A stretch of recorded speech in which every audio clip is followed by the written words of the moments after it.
Ассалаумағалейкум, құрметті Тендер жаса Мың Батыр каналының тұрақты оқырмандары, көрермендері. Бүгін бізде алғашқы шығарылым Мың Батыр подкаст басталды. Ассалаумағалейкум. Уағалейкум ассалам. Қалдарыңыз қалай?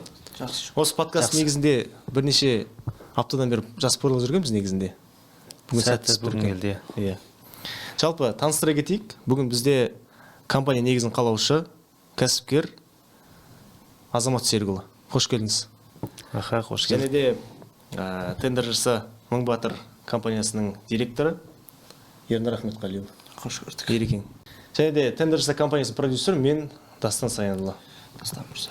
Жалпы біздің осы подкастты ұйымдастырудың негізгі мақсаты жалпы қазақстандық кәсіпке қызығатын, енді кәсіпті бастайын деп жүрген азаматшалардың қызығушылығын әрі қарай ояту. Жалпы кәсіп бастауға деген. Жалпы ол қиын емес екендігін көрсету ғой. Иә, жай ғана қарапайым форматпен осылай жеткізу біздікі. Жалпы Азамат Серікұлы, осы Тендер жаса негізін қалаушысыз. Осы қалай басталды? Және де сіз өзіңіз жүріп қалай жалғыз бір Instagram парақшасымен бастап, осындай үлкен компания 17 қалаға өзінің қанатын қалай кеңге жайған туралы айтып кетсеңіз. Иә, қысқа нұсқа. Енді көбісі ең қызығы қалай бастағаны ғой, кез келген адамға. Енді осы тендерға келмес бұрын тендерді қайдан білдім дегенде мен айтып жүретін. Оны өзімнің танысым, досым енді соған строй материалдар шығарып беру арқылы тендерға солай тендердің бір дәмін көрдім десе де болады. Тендерға деген бір түсінік пайда болды. Одан кейін барып өзім қызығушылық, ол кезде енді не ноутбук түсінбейсің, не документ түсінбейсің, бір қиындатып аласың ғой, бір нәрсені бастайын десең. Жалпы бастапқыда оқыту емес, просто бастап кеткен іс. Енді ешкім енді жоқ, оқытуға деген бір ешқандай план болмады ғой деген сияқты. Жоқ, ол енді мынандай нәрсе ғой, мысалы жағдайың келмей жүрсе, маған ақша керемекс деген нәрсеге кіріп алуы мүмкін да. Немесе маған сороковка пойдет, осындай нәрсе. Ал бір желанияң ашылып, бір мүмкіндікті көре бастасаң, ары қарай кеңіткің келеді, кез келген нәрсе. Тура осы тендерде солай басталған еді. Енді өзің білмей жүріп, қасындағы бір бауырымды үйретіп, сол маған үйретсін деген бір іштей бір қорқыныш, немесе білмегеннен кейін алып кету қиын деп ойлап жүрген.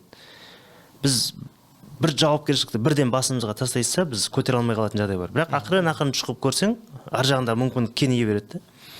Сол кезде осы досым айтып жүрген адам, мысалы 450 мың айлығынан шығып бара жатқан кезде ғана мен ойлана бастадым да. Жұмысты тастап тендерға кеткен. Иә. Неге кетіп бара жатсың дегенде, мен мына жақта жүріп, мен 500-600 мың жауып жүрмін ғой дейді. Сол кезде расымен де ойланады екенсің, расымен де ол кезде енді осыдан 4-5 жыл бұрын, почти 5 жыл болды ғой. 450 мың деген айлық екінің бірінің қолына түсе бермейтін. Енді ол неге кетіп бара жатыр деген, өзіммен жасты, өзімнен 2 жас кішкентай бала. Ол неге осыны айлықтан тастап, мына жаққа кетіп бара жатыр деген ойландым да. Өйткені тендерға шақырып жүргенін білем, бір жағынан құлағыма бірдеңе тыңқ ете қалғандай болды миыма. И тендердағы мүмкіндікті мен де көргім келді, айттым, маған осы жерде басын істеп берші, ары қарай өзім алып кетемін. Енді бір жағынан ішкі желание дейді, енді ішкі желанияң басын болса, кез келген істі алып кетесің ғой. Қазір сонда айтып жүрмін ғой, енді көптеген адамдар бір жерде ақша тауып жатса, мен таба алмасам, менде бірдеңе дұрыс емес. Принципте сонымен кірдік та. Бірақ Аллаға шүкір, алғаш кірген күннен бастап енді күнделікті, күнде бір тірлік, міндетті де күнде өзімде принцип, түнгі сағат 2-де келсең де бір 10 заявка деген. Болды, оту керек, міндетті түрде оту керек. Принцип сол болды. Но соның арқасында бір күні енді Алматыға ұшып бардым.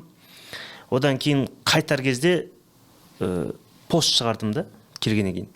И бірақ Алматыдан келе жатқан кезде мен ойландым, мен бүгіннен бастап мен осы тендер жайында күнде өзім сторизімді түсіріп көрсетейін деп. Блог бастайын деп шештіңіз. Иә, блог, кішігірім блог. Сол кезде опрос жасадым да Инстаграмда.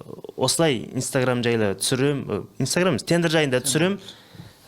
Керек па деген кезде көбісі давай, енді ол кезде бір көретін бір 18 адам ғой, енді өзім 18 деп айтып жүрмін, сен постоянно көретін 18 адам, бірақ солар бір қызығушылық тудырды да, давай көрсетші, айтшы деген сияқты. Енді бір-екеу біліп қалғандар бар, тендермен айналысып жүрген, анда-мында тірлікте жүрген. Бірақ сол Инстаграмда сторизға көрсетесің, міне мына жерден бүгін мына товардан 90 мың теңге пайда табамын таза деп апарып жауып чектерін көрсетесің, накладной бойынша факт көрсетесің. И ол кезде избранный запрос деген бұл ғой, мен Инстаграмда дұрыс істемейсің, оны білмейсің. Мына жылы запрос дегенге SMS келгендер жиналып қалған ғой, мен оны көрмегем. Байқамас. Бір как будто біреулер айтады, жаңа жазамыз, неге ответ бермейсің дейді. соны бір күн запросты басқасам ана жерде жиналып қалған ғой запросты барлығы давай Тендерге біз істейікші қызығатындар. бірге бастайықшы сөйтейікші. Одан кейін енді алғаш осы Дастан мырза ең алғаш енді маркетингті жақсы біліп осы үйреніп жүргеннен кейін Дастан мырза да кездесті. Одан кейін бірге айналысатын балалар кездесе бастады. Сол кезде өзіміз команда құрып осы 2 жыл болды ғой одан бері. Алғашқы команда құрып бірге айналысып барлығымыз ертерек жиналып күнделікті іс атқарып жүрдік. Сол тема енді ары қаратай неге кеңейтпеске деген айтқанда жауап солай болды. Иә, қазіргі кезде бірақ Аллаға шүкір 17 қалада Мың Батыр орталықтары бар. Аха. Осы кезде уақытта. аз уақытта ғана 2 жылдың ішінде бүкіл Қазақстанда. Осының бір Мың Батырлықтар кімдер сіз четко айтсаңыздар. Не үшін және басқа жақтағы адамдар қатты қызығады. Бір кірген адам оның ішінен шыққысы келмей қалады Мың Батырдың ішіне. Енді бір жағынан енді кез келген адамға бір орта керек те. Иә. Қазір адамдар пессимизмнен шаршады десе болады. Пессимизм деген аяқтан тартатын адамдардың арасы ғой. Иә.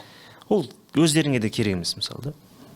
Мысалы Ернарды да ең алғашта айтқан кезде ол өзі ойы басқа жақта жүруі мүмкін, бірақ осындай ортаны аңсаса да кей адамдар кіре алмай жүреді да. Сол үшін енді мықты адамдарды ортаға тартқың келеді, бірақ көп жауапкершілік беріп қоя ма деген сияқты кей адамдар келгісі келмей жүреді. Бірақ осы Мың Батыр әркімнің жауапкершілігі өзі үшін алып кеңейтуге мүмкіндік береді. Кез келген адам өзінің жауапкершілігін алып кеңейте алатындай мүмкіндік беріп тұр. Өйткені ол жерде жалғыз мен емес, маған ұқсас 100-ден аса адамдар жасап жүр. Командамен барлығы. Неге жасамасқа дейсіз? Кез келген адам жасайды ғой, не үшін? Енді құрылу себебін де басында білесіңдер, өзіміз бастап енді оқытуды бастаған кезде жақында Мың Батыр деген орталық болады деген кезде көбісінің сенбедіңдер расымен де. Ол қалай дегенде? Шынында керек былай болып жүрді де, Мың Батыр ашамыз. Менде бастапқыда былай болды. Енді өзіміз бүйтіп үйретіп жүргеннен кейін көп адам келіп ананы сұрайды, мынаны сұрайды сабақтан тыс уақытта. Сол кезде мен сылтауым былай болатын да, ана офисіңізге барыңыз, сіздер үшін жеке ашып жатырмыз. Біз просто мына жақта фокусымыз бұзылады, басқа да жұмыстар атқарамыз. Бірақ ары қарай мен таңғалдым. Мың Батыр ашамыз, Бурабайға жиналамыз. Ертең көп адамдарды бір офисқа қойып, олардан қалай аренда шығып отырады деген бір сұрақтар болды да. Сонымен кішкене көбімізде сомнение болды. Менде сомнение болды өзімде мысалы. Негіз адамдардың басын біріктіру ғой, оның ішінде қазақтың басын біріктіру. Расымен ең қиыны. Бірақ жасауға мүмкіндік. Енді қызығушылық деген қалай? Қызығушылық деген көп адам мән бермесе қызықпайды да. Өйткені біз бас тарту ақымақтық ұсыныс жасап отырмыз да Мың Батырда. Биылғы енді 22 жылы шығатын Мың Батыр ол мүлдем бөлек. Бір жылда біз Мың Батырдың негізі фундаментін қалап алсақ, келесі жылға бұл мүлдем басқа масштаб. Жоқ дегенде 7 жоба кіріп жатыр жаңа. Госреестр, ұлттық компаниялар, Каспий, одан бөлек утил саласы, жеке компаниялардың жұмыстары. Мемлекеттің гарантия беріп тұрған мүмкіндіктерін барлығын ашып қойды. Алда жаса деп тұрсыз. Оны практика жасайтын орталық бар. Неге адамдар жүрмеске? Иә. Және де осы жерде Мың Батырға басында бізде студент болады, кәсіпкерлер орталығына кіреді. Бір қарасаң, бірнеше айдан кейін трансформация. Анадан мүлде танымайсың. Өзгеріс. Иә, өзгеріс мүлде психологиялық тұрғыда да, материалдық тұрғыда да кәдімгі өзгеріс. Разница көрініп тұрады да. Бізге келгенде басқа. Кей адамдар расымен түрінде бір өзгеріс болады. Нұр шашып жарқырап күліп жүреді. Басқаша адам болып.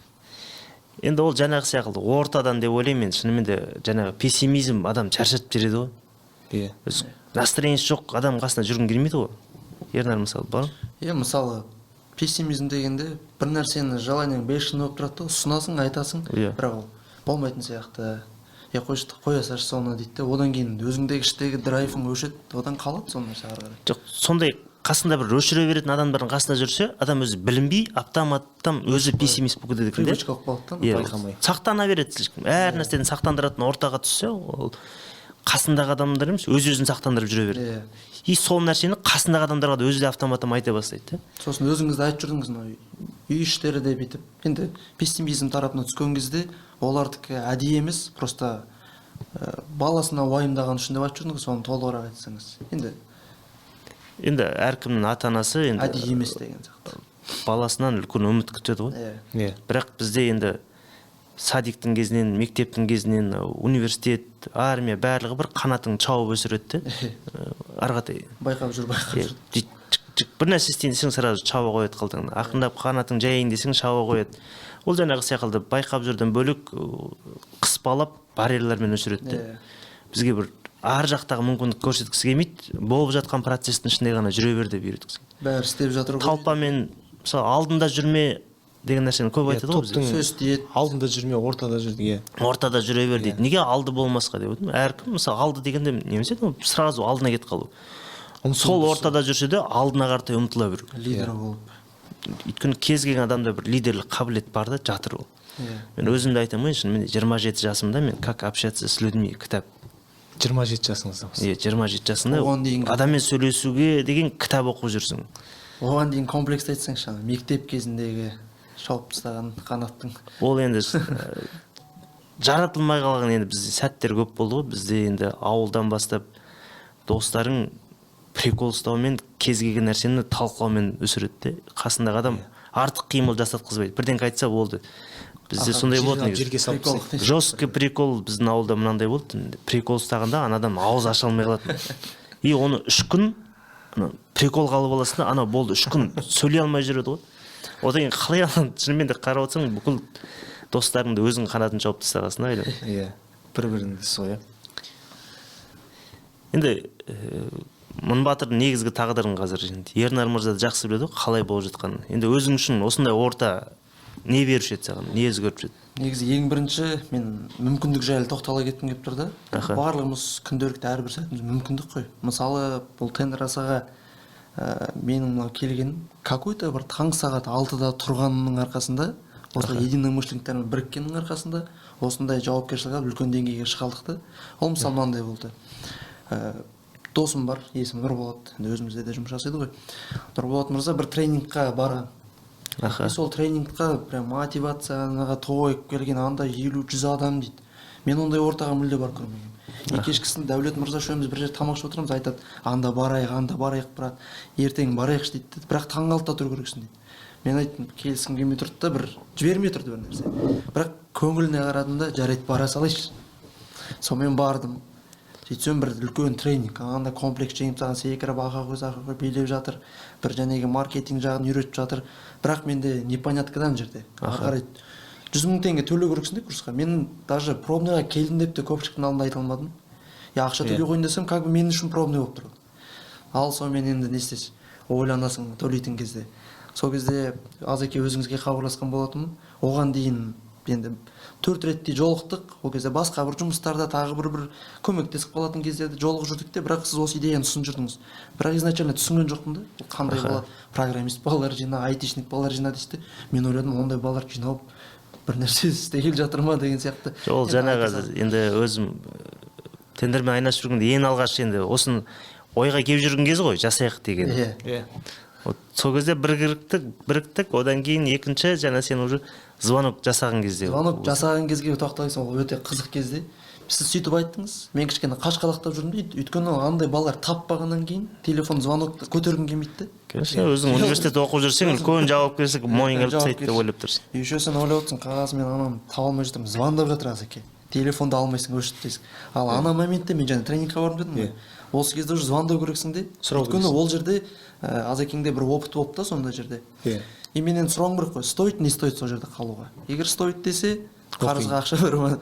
Егер не стоит десе, жарайды кете салайын деген сияқты. Соған енді бүкіл комплекс жеңіп жүрек деген соғып тұр, қашып жүргенің бар ғой. Иә. Жарайды деп звондадым. Алло Азеке, осындай жерге келіп тұрмын. Енді сіз осы жерде болдыңыз ғой, қалай деп. Басың істей ма, маған келсеші, одан да мен саған қанша айтып жүрмін, түсінбейсіңдер, келді деді. Болды онда деп, сонымен келіп, какой-то бір таң сағат 6-да тұрдым, бір звонок, мүмкіндікті бірден қолдандым, и соның арқасында осындай бір деңгейге шығып отырмыз да. Ол енді бастапқы кез. Ал және Мыңбатыр жайлы қысқа айта кетсеңіз, Мыңбатырға шыны керек басында 2-3 адам ғана курсқа келіп жүретін. 2-3 адам оқиды, 4-5 адам. Анау мына нәрсе сөзіңді білейін енді. Сол видеоны қосып жіберу керек мына жерге. Сабақ қызып жатыр деп сен түсірген. Әртүрлі ол. Қалай сатуға да байланысты. Қалай зерттеуге де байланысты. Оны нақты айта алмайсың, маған қайдан алып. Кейде нақты міне коммерческий предложениемен келеді.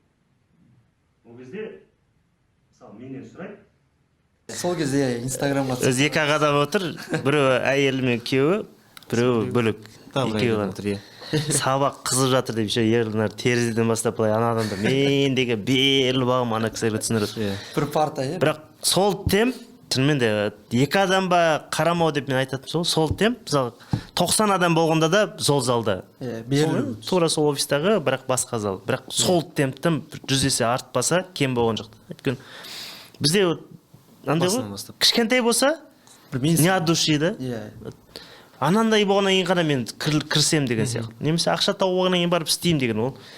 Ақшаның дәмін көру үшін де өз бір нәрсені түсіну керек қой. Негізінде екі адам отырды, шыны керек, қызып жүретін кезің өз, және терезеден бастап түсіріп кетсің, сабақ қызып жатыр. Бірақ кейіннен қарасам, екі адам екен, бұрын сол кезде байқамаған ғой, мән бермейсің ғой, үлкен болып тұрады.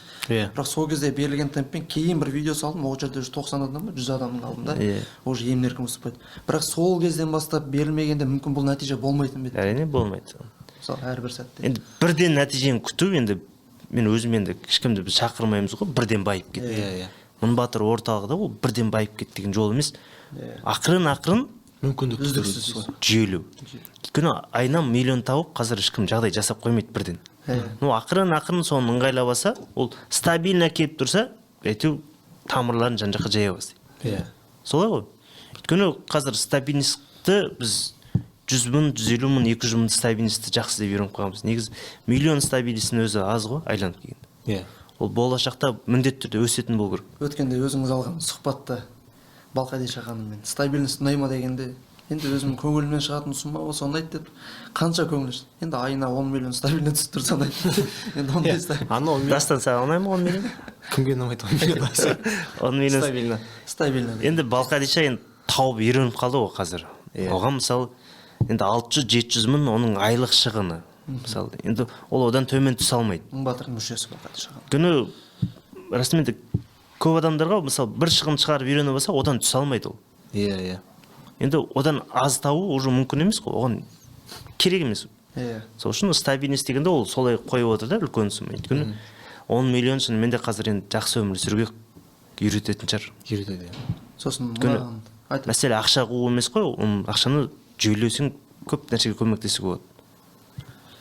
Енді маған тоқталсақ, және Мыңбатырдың өсуінің негізгі бір формуласы әрқайсысы бір туысқан болып кеткен сияқтың арқасы деймін. Мысалы, мен өзім ең алғаш келген кезде, енді Мыңбатыр деген атау болмайды.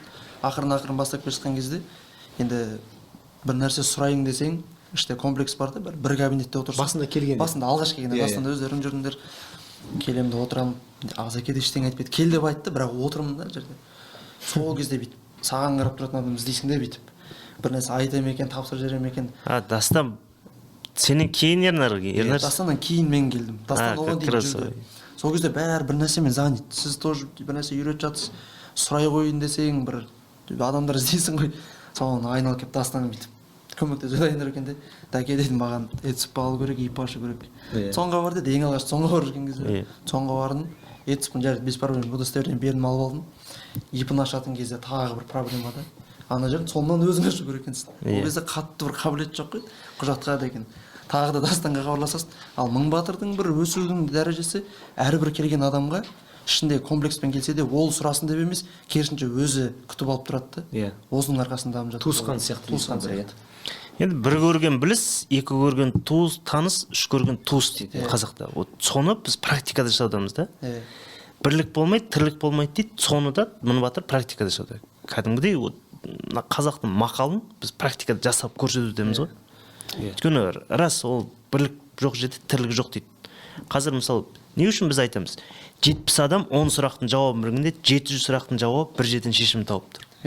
Ол Мыңбатырда солай болу керек. Бүкіл Қазақстанда онда тұрған ештеңе жоқ. Мысалы мені көбісі байқасаң мотиватор деп ойлайды.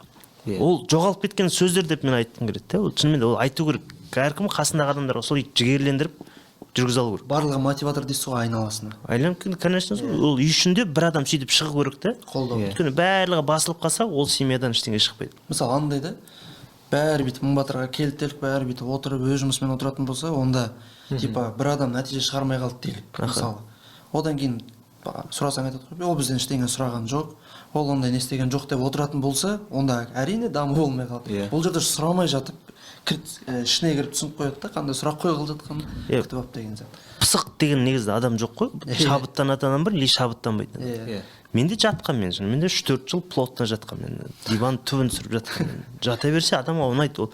Жаңағы нәрсе ғой, адамдар үйреніп қалады да, бұл өзінің ыңғайына қаратай зона комфорта. Даста мысалы зона комфорт саған ұнай ма? Зона комфорт жүрсең өзің бір еріншек сияқты болып кетесің ғой. Жалқаулық деген сол ғой зона комфорт. Жаңағы қарын тоқ уайымы жоқ. Мұны Батырдан зона комфорта байқайсыңдар ма? Жатпайды ол кісілер. Күнде офистен көреміз, ол кісілер жатпайды. Қашан қарасаң бір қолдарынан бірдеңе көтеріп алып машинаға салып жатады, әкетіп жатады. Или түсіріп, или или кіргізіп. банкоматтан ақша шешеді. Еще бір несі, жаңағы көтеріп жүр депсің ғой. Көбісі ойлап қалады ғой, көтеріп жүр дегенге бір жас балалар бүйтіп көтеріп жүр. Жоқ, бұл жерде апамыз да, барлық үлкен аталарымыз да. 18 бен 63 жас қой, бізде шандатып жүр. Бүкілі бар. Астанада қанша апа бар қазір? Кали апамыз бар, Марал апа бар, Гүлнар апа бар. Үміт Тағы бір Гүлнар апамыз бар. Тағы бір Гүлнар апамыз бар. Әсел ханым. Әсел ханым жас. Әселден жаста ғой? Иә. Үлкен Әселі бар екен. Иә. Ұл болсын. Ұл болсын апа бар, иә? Марал апамыз айтпақшы. Марал апаны айттым. Бірнеше кісі бар негізі. Иә. Апалардан енді немересі бар. Бірақ та жас үлкен болым негізі жас адам сияқты кәдімгідей. Жоқ, Мың Батыр андай ғой. Любой темада жүріп. Кез келген жас бір-бірімен бір уровень сияқты сөйлесе алады, бірақ арасындағы сақталған қарым-қатынас сыйластық бар. Сыйластығы бар. Сол үшін бір риза қылады да. Өйткені кей жерлерде айтып отырмын, мысалы біз неге барлық жерде болу керекпіз? Ол өзіне дайындап берген орталық. Иә. Мың Батырды мен солай айтып жүрмін. Әркімге біз дайындап берген орталық болды. Сен егер команда жасай алмасаң, саған біз орта дайындап бердік та. Болды, сол ортаға сіңісте керегіңді алып жүре бер. Мысалы, Ернар келгенде де мен өзім тартсам да, мен оған бүйтіп досканы түсіндірген жоқпын. Солай ғой? Мынаны бүйт, мынаны сөйт, мынаны артынан бүйт деп. Уже примерно. Бізде адамдар жетектеуді жақсы көреді. Жетектеп жүрсе, анау үйретеді деп ойлайды. Степ берсе екен деп, менікін реттеп берсе. Жетектейтін оқу орталықтары жоқ қазір. Ешкім садикте жүрген жоқ. Біз ойлаймын енді, біз максимально жетектейтін ортамыз деп ше қазіргі кезде. Өздері талпып тұрады. Біз сияқылды енді осындай қоршауда ұстап отырған тренинг жоқ деп ойлаймын. Бірақ андай болды енді саусағына басып ананы сөйт, түрт, мынаның артына кір деп қолын мышкадан бірге ұстап алып ана мышканы. Өйткені мышка ұстай алмайтын адамдар келіп жатыр, соның 98% біз үйретудеміз. Біздің аудитория сондай болды ғой. Иә. Қазір ғана кішкене бүйтіп ауысып келе жатыр да. Мысалы былай екен де, ең алғаш енді Қали әпкелерімізді үйретіп жүрген кезде де мен бірден айтамын да. Қали әпке, енді не только Қали әпке барлығына да айтасың да, мен бұл жерде істеп жүрмін. Мен сіздікін істеп бере саламын. Хоть бір рет беріңіз, екі рет деңіз, маған проблема емес, мен біліп тұрмын. Просто сізге ертең ол қармақ болмай қалады деймін да. Лучше қазір мен сіздің қасыңызда тұрайын. Бір рет үстінде тұрдым, бір рет біріншісінде көрсеттім. Екіншісінде өзіңіз сәл-сәл тырысыңыз, подсказка беремін дедім. Үшіншісінде уже өзіңіз істеңіз дедім. Сосын төбесіне тұрам, Қали апай бір нәрсе қозғап жатыр, мышқамен бір нәрсе отырды. Ұмытып қалды бір жерде. Бүйтіп қарайды маған, мен көзімді алып бүйтіп қажам. Сонымен зато ол кісі үйреніп алды. Ол қателесу деген нәрсені біз қалыпты деп санау керек те. Зато солай қармақты қолына алды, сұрамайды да, өзі үшін ары қарай жүйелей береді. Мысалы бүгін мен офиста отырсам ешкім жоқ болды енді, бүгін жұма, барлығы неге кетіп қалған. Бір кісі СТФ-қа тіркелген, бірақ почтадан подтверждать етпегенде, СТФ-қа соған маған кеп не істедім, жоғалып кетті, анау деді қызыл жанып тұр деп. Енді білмегеннен кейін енді басқа ату ғой қарап отырсам. Просто поштаға кірдім, басқа бердім, қайтадан кіріп кеттім. Болды, сол үшін кішкене басында былай бір сұрақ болып тұрды да. Что элементарный сұрақтың шешімі негізі дайын тұр ғой, бірақ көбісі таба алмай жүреді. Мың Батыр деген соны қоршап тұрғаннан кейін сондай сұрақтардың шешімін тез тауып беру ғой. Мысалы бізде мынандай бар да, жасым үлкен болып қалса, тендер менікі емес, компьютер менікі емес, құжат менікі емес, содан аулақ болайын, істей бер деген. Бұл стереотип Мың Батыр орталығында тамырмен жойылды деп ойлаймын да. Мүлдем жоқ, иә. Барлығы менікі емес деген нәрсе жоғалып, анау болады екен ғой, оказывается деп уже таңғалулар болып жатыр да. Қазір Мың Батырда қарасаң Астанадаймын, қыз келіншектер көп. Апалар мен қыз келіншектер. Неге немересі бар, аталар жоқ бізде? Сондай дастан өзің байқайсың ба? Байқаймын, иә. Неге еркек адам 30-дан кейін басылады? Қартайтып деймін өзін. Жоқ. Мынай қарашы енді, современный қазір көп уақытта қарасың. Көбінесе бізде еркек уже 30-ға дейін талантын бір ашпаса, болды екен. Ол немен қалыптасады, сол менікі деп не істейді. Ол ретке бүйтіп жарып шығып не істейтіндер. Иә. Байқасың, қазір мына вот әйел адамдар да вот всегда жас қой олар. Солай. ана жақ Ауылдағы үлкен кісілерге барсаң там даже бір документ оқыды, үйде кісіге бар, апаң біледі, келіншек біледі, немесе жеңгең біледі деп жүре береді ғой. Сенім артылған ба сонда басқа кісілерге? Жоқ, ол андай ғой, бір екі рет өткізіп берсе өзінің бір негізгі жасын, болды, анау менікі емес деп, мен түсінбеймін деп ойлай береді де. Көп еркектерде от сондайдан кейін ары қаратай дамуға деген несін тоқтатып тастайды. Менің де қанша досым бар ғой, өзім айтамын мысалы. Жасымыз енді 30-дан міне ғана асты ғой. Бірақ менікі емес депсің. Екі қолға бір күрек, менікі деп уже миына кіргізіп алған да. Өйткені бір-екі нәрсені жасап көрген, орынған дегенде енді болмайтын бір нәрсеге ұрынып өзінің қателігінен. Ол бизнеске қатысты емес те, өмірлік страдание ғой. Иә. Депрессия өзі 20 мен 25-дің арасында өз еркек адамдар депрессияға кіріп алады көп жатыр. Депрессияның бір негізгі себебі бірден жетістікті қалайды да көп кісілер. Бірден көп нәрсеге алғысы келеді. Сіздің негізгі принципіңіз аздан бастау ғой. Мың батыр негізгі принцип аздан бастау. Мен өзімде тез жеткім келді расымен де. Мен оны да көп айтамын. Мен Алматыда мен 5 жыл страданиямен жүрдім де почти. Іштей орындаған қалайсың да, бірақ әрекетің дұрыс емес. Вроде пахать етіп жүрсіз. Вроде бірақ біреуге сеніп алғаның ғой, былай айтқанда енді өзіңе деген қатты бір сенім жоқ. Біреу арқылы өз проблемаңды шешіп алғың келіп жүреді. Әр адам енді ұсақ түйектен болсын өзіне жауапкершілік алып ақырын істесе, ол міндетті түрде. Өз үстінде маман болу да біз айтып жүрміз ғой, аз уақытта берілсе маман болады. Өйткені сөйлей алмадық, тренинг бастап кеттік. Түсінбедік, компьютер білмесек те ашып кіріп кеттік. Құжат танымасақ та шетін бір-екі нәрсені түсініп ары қаратай түсініп кеттік. Үйреніп алу деген түк емес қой, қазір енді ақпараттың заманы. Таза практика дейсіз ғой сонда. Практика негізі кез келген адам маман ететін практика ғой. Мысалы, шыны керек, енді осында алғаш келгеннен кейін комплекс деген біздегі көп қой, енді ұят болады деп, даже туысқандардың арасында бір сөйлесең қызарып кетесің де, мынау сөйлейді екен ғой деп ойлайды екен деп. Өзің басыла берсін. Жәнегі сияқты біреу күлсе, тағы да басып тастайсың. Бірақ сол кездегі ойлайсың да, мен 50-60 адамның алдында шығып сөйлей аламын ба екен? Онда невозможно шығар, камераның алдында сөйле деп сындырып тастайсың. Камераның алдында ең қиын нәрсе ғой, өзім осы нәрсені. Сол жаңа практика дегеннен шығып жатыр да, лучше аздан бастап, бір-екі адам қойып, мысалы бір адам ғана қасына үйретіп отырсың, практика. Одан кейін 2-3 адам, оларға уже етіңді үйрете береді екенсің да ақырында. 10 адам, 20 адам. Ал егерде бір-екі адам, одан кейін бірден 100 адам болса, ол сәйкес келмей қалады екен. Енді үздіксіз үзіліп кетеді. Алмас сияқылды ма? Кураторлыққа. 2 адам бер деп айтты. Алмас мырза бізде кураторлыққа кіріп, чатыма бір 2 адам ғана қос дейді. Кураторлық чат. Мен аламда 20 адам қосып тастаймын. Одан кейін кішкене бейт қап, малтап жүрді де, бірақ реттеліп. Сасқалақтағыдан істеттіріп жіберсе, біз мосты жақ деп неге айтып жүрміз? Күнде. Әр апта бізде мысалы сабақ басталады. 1-ші апта, 2-ші апта, 3-ші апта уже. Әр мосын жағып шығады. Өйткені өзіне деген стереотиптерін жойып, ары қаратай сіңіп кетуге мүмкіндік береді мост жағу. Сол жаңағы сасқалақтап машинаны жүргізіп кете аласың, ананы істеп бітіріп кете аласың. Кез келген нәрсені өзі қолыңа ұстатып жүгіріп істеп кетесің да. Оған дейін адам жүре береді де, тиіп қашып бүйтіп фон үшін дейді. Мысалы, және комплекспен жүріп, комплекс ішінде ұрып тұр. И жай ғана мен ораторлық курс өтіп аламын деп соны өтсе, ол адам сөйлей кетеді деп ойламаймын мен. Өйткені практика жоқ болса, ондай жетістік болады деп. Біріншіден ой болу керек та, мен мынаны істеймін деген, мынаны женем деген, одан кейін соған қаратай істеп кету. Үздіксіз. Бұл кез келген практикада женіп жатсыңдар, қазір алда болып жатқан нәрсенің бәрі. Енді мысалы өзіңіз сабақта да айтып жатамыз ғой, блогерствоны қолға алыңдар, түсіріңдер, ол өздеріңе керек, қазір көрсетіп істеуің керек. Енді көбісі айтады да, ой біздің Инстаграм былық болып жатыр.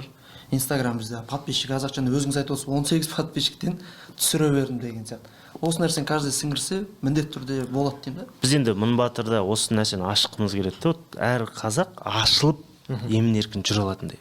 Болды, ойын. Мен де сөйлей алмаймын, мен білесіздер, әлі күнге дейін ымды айта алмаймын, жаза алмаймын даже. Бірақ кедергі емес дейсіз ғой. Кедергі емес, ол әрине бір жағынан ұят, но түзеймін мен ол.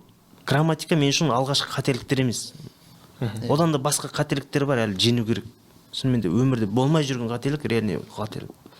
А бізде бір әр нәрседен идеал талап ет, өзіңнен талап ете берсең, ең қиыны ғой бұл. Және сияқты сол жетем деген жерге жеткенше балақтағы шаңды қаға берсең дейсіз ғой, және ұсақ түйек болсын, жете алмай қаласың да уақытында. Күні бірінші саған мән бермейді деген ғой. Екінші саған прикол ұстайды, одан кейін сені сынайды, талқылайды, жасамаған нәрсеңді жасады деп көрсеткісі келеді. Одан кейін барып мойындайды да. Өттік қой солай айтады. Төртінші, өтіп алған кезде еркін боласың да. Артыңнан не деп жатыр, ол нәрселерге қатты не істей бермейсің. Бас қатырмайсың. Өйткені дұрыс жасап жүргенді білесің да. Басында жасауға бағыт алған кезде дұрыс жасап жатсың ба, жасамай жатсың ба, білмей жатқан кезде адамдар прикол ұстаса, шынымен өзіңді қателік екенін болып тұрсың. Екінші рет жасамайтын дейсіз ол нәрсені. Бір жасағың келмей, нәтиже шықпай жатса, тем более адамдар болды ғой, бірден мен алғаш айтамын ғой, жаяу 40 күн жаяу жүріп, объявление тарады, мен ремонт алғам деп. Квартираларда қалып. Мысалы жаяу күнде жүресің, енді балаларға кіріп шықсаң, әлі жүрсің бе қуып дейді да. Сол кезде обидно да, бір қуып жүрген сияқты сезініп қаласың өзіңді расымен. Сындырып та жаздайды. Бірақ бір жағынан бір дұрыс нәрсе жасау үшін енді нәтиже шығады, шықпайды, бірақ түсініксіз. Бір жағынан бір қуып жүрген сияқтысың. Сол сияқты бізде болған біреу сыртынан бір қарайды да, салды үргілдер аузына келген айта салады. Біз соны уже іштей өзімізге жұтып аламыз да. Бірақ ол этаптан өткеннен кейін болды дейсіз ғой, үйретші. Бұл сенім ғой. Ақырын жүре берсең, қазір аптабан трассада десек, мысалы, не үшін жаңағы сияқты ғой, Бын Батыр неге бір жылда 17 қалаға шығалды деген сияқты. Адамдар неге бір жылда жағдайын жасап алады. Оған дейін дайын болған уақыты ғой. Біреуге 5 жыл кетеді, біреуге 3 жыл кетеді. Сол үшін ол міндетті түрде дайын болады, артындағысы орындалады. Оған дейін нарыққа көрінбей жүріп дейсіз ғой. Одан кейін уже көрсетіп бастаған негізгісін ол. Енді көп жағдайда болады, мысалы, миллиардер банкрот болса, аз уақытта қайтадан миллиардер болады. Өйткені оның жасаған опыты ғана ғой, болды. Өзін қайтадан жасап бергені өзінің опыты. Өйткені ол білет, қазір бізде ойлайды, енді оқытудан ақша табады. Оқытудан біз қанша минус жұмыс жасадық? Бір жыл полностью минусқа жұмыс жасадық. Екінші, Мың Батырды ашу үшін 17 қалаға ойлап, биыл мен Алматыға 48 барып, 48 қайт кеп. Шымкентке 5 рет. Қызылордаға 2 рет, Орал 2 рет, Орал емес, Ақтау 2 рет. 7 қаланы 2 рет. Қалған қалаларды бір білет. Ол жерге жай ғана бармайсың, ол жерге барасың, гостиница жатасың. Пойызбен барып жүрген жоқпыз. Ол жаққа арналған конференц залың бар, жоқ дегенде 200 мың теңге. Мысалы, оның бәрі үлкен шығынды талап етеді ғой. Мысалы, көбісі сұрайды да, енді бізде оқып жатқандар болсын, сендер 17 қаладан офис ашып қойдыңдар да, солардан сендерге қандай пайда? Сол не жағын ғана есептейді, және қанша ақша кіріп отыр, қанша шығып отыр. Бірақ бұл жерде бізде Мың Батырдың мақсаты басқа ғой. Сол мақсатын айтып кетсеңіз да. Құндылық деген нәрсе бұл бірінші расымен де жақсы ғой, өзіңнің ішкі проблемаңды шешіп алу. Бірінші өзіңдікін, одан кейін отбасы, одан кейін барып туған туысың, әулетің, одан кейін барып елім жерім деп айта аласың да. Әйтпесе сразу қарны ашып жүрген адамға сен елім жерім деп айтқызып көрші, ол түсінбейді ол. Айта алмайды да. Ауызда бармайды дейді. Ары кетсе біз қателіктерді ғана көреміз да, ондай кезде депрессиядасың. Марғұлан Сейсенбайдың айтқан сияқты дейсіз ғой, жаңағы патриотизм және бизнестің номер 1 жауы, ал бизнес патриотизмнің номер 1 досы дейді. Сен жаңағы ешқандай жағдайың болмай, айтатын нәрсең болмай жүріп, елім жерім деп жүрсең, жаңағы сіз айтқан сияқты көмектесе алмай қаласың. А сен бизнес жасап жүрсең, ол кезде уже айтсаң, зато сен іспен де көрсете аласың да. Енді құндылық деп айтайық, құндылыққа қаратай қалай түсінуге болады. Мысалы, мынандай нәрсе бар, картинка. Мен өзім білгенім 300 миллион долларға картинка сатып алған. Өзің 300 миллион долларға картинка сатып алды. Тура сол картинканы 100 мың теңгеге қарны ашып жүрген немесе жұмыс жүрген бала шағасы бар біреуге ұсынып көрші. Ала ма? 100 мың теңгеге алмайды ол. Алмайды. Өйткені оның құнын түсінбейді да. Шынымен де ол құн деген нәрсе ол басқаша, іштей дайындап алу. Адам өзінің құндылығын дайындап алса, төмен түсе бермейді. А бізде неге істейсің? Мысалы, біз шығын болса да неге біз, мен айтпаймын, біз патриот болғымыз келеді, біз осындай болғымыз келеді. Бірақ әр адамның өзінің принциптері болады. Менің принципім осы 17 қалаға шығу болды, 17 қаламен бірігіп жұмыс жасау болды. Оны айтып жүремін, осы 5-6 жыл бұрын арманға да жазғам деп. Керек нәрсе да, өйткені жаман нәрсе жасап жүрген жоқпыз ғой. Адалынан. Әйтпесе өмірге зиян алып келетін адамдардың өмірін, былай айтқанда өшіретін нәрселердің барлығын билбордтарда айғайлап тұрып жарнамалайды да. Шынайы бір нәрсені айта бастасаң, лохотрон болып шығады. Көп адам сенгісі келмейді да шынайы нәрсеге. Қадалып жүрген қаншама адам бар қазір, жаңағы қаржы пирамидаларына, басқа бір нәрселерге. Біз деген инвестицияның түп тамырымен фундаментімен бастап түсіндіріп жатырмыз ғой. Бірден ақша тап деп тұрған жоқпыз дейсіз ғой. Өзің дамып еще тауып деп жүрсің. Конечно, орталықта түсін қайда салатынын біл. Инвестицияның актив пен пассив деген айырмашылығын түсін, салатын жағынды үйрен. Мысалы бізде сосын мынандай бар да, қарапайымдылық деген. Кәдімгідей қарапайымдылық. Енді қанша мастер-класс өткізіп жатасыз, сол кезде көбісі осы қарапайымдылық үшін таңдап жатады ғой бізде. Көбісі солай екен. Көбісі солай. Ол мысалы маған да сол ұнайды, қарапайымдылық. Жоқ, қазір инфобизнес саласы дамыған кез көп деген тренингтер бар. Кейбір жерлер документациямен, тағы бір ауыр сөздермен білмеймін, өздеріне керек емес нәрсені қинап тастаған да басын қатырып. Ал бізге келдің, мынаны бүйтесің, мынаны сөйтесің, табасың. 5-ақ кнопка дейміз ғой. Оны қиындатып айтудың бірінші. Рас қой, 5-ақ кнопка негізі, анау керек емес кнопка бәрі. Мысалы мен мына жерде отырған кнопкаларды ешқайсысын түсінбеймін. Иә. Керек болса маған 3 кнопканы түсіндірсеңіз, нағыз жұмыс істейтін. Сол керек болса маған қалғанын кейін түсініп алуға болады. Адамдар көбісі бәрін түсініп алайын, одан кейін істеймін деп бастайын дейді. Осы көп адам тежеп қоятын сияқты, иә? Өзіңе қатысты болмаса, оның нәрсені бәрін қатты біле берудің қажеті жоқ та, базовый білсең болды. Теорияға той болады да, көп адамдар бірақ істемей қойды. Ана тренингті оқиды, ана бір оқиды. Бірақ нәтижесі ноль да ол жерде. Практика жоқ дейсіз. Иә. Неге? Көп білет, бірақ істемейді. Иә. Практика жоқ. Жоқ, примерно дастан саған мысалы. Көп білет, неге істемейді?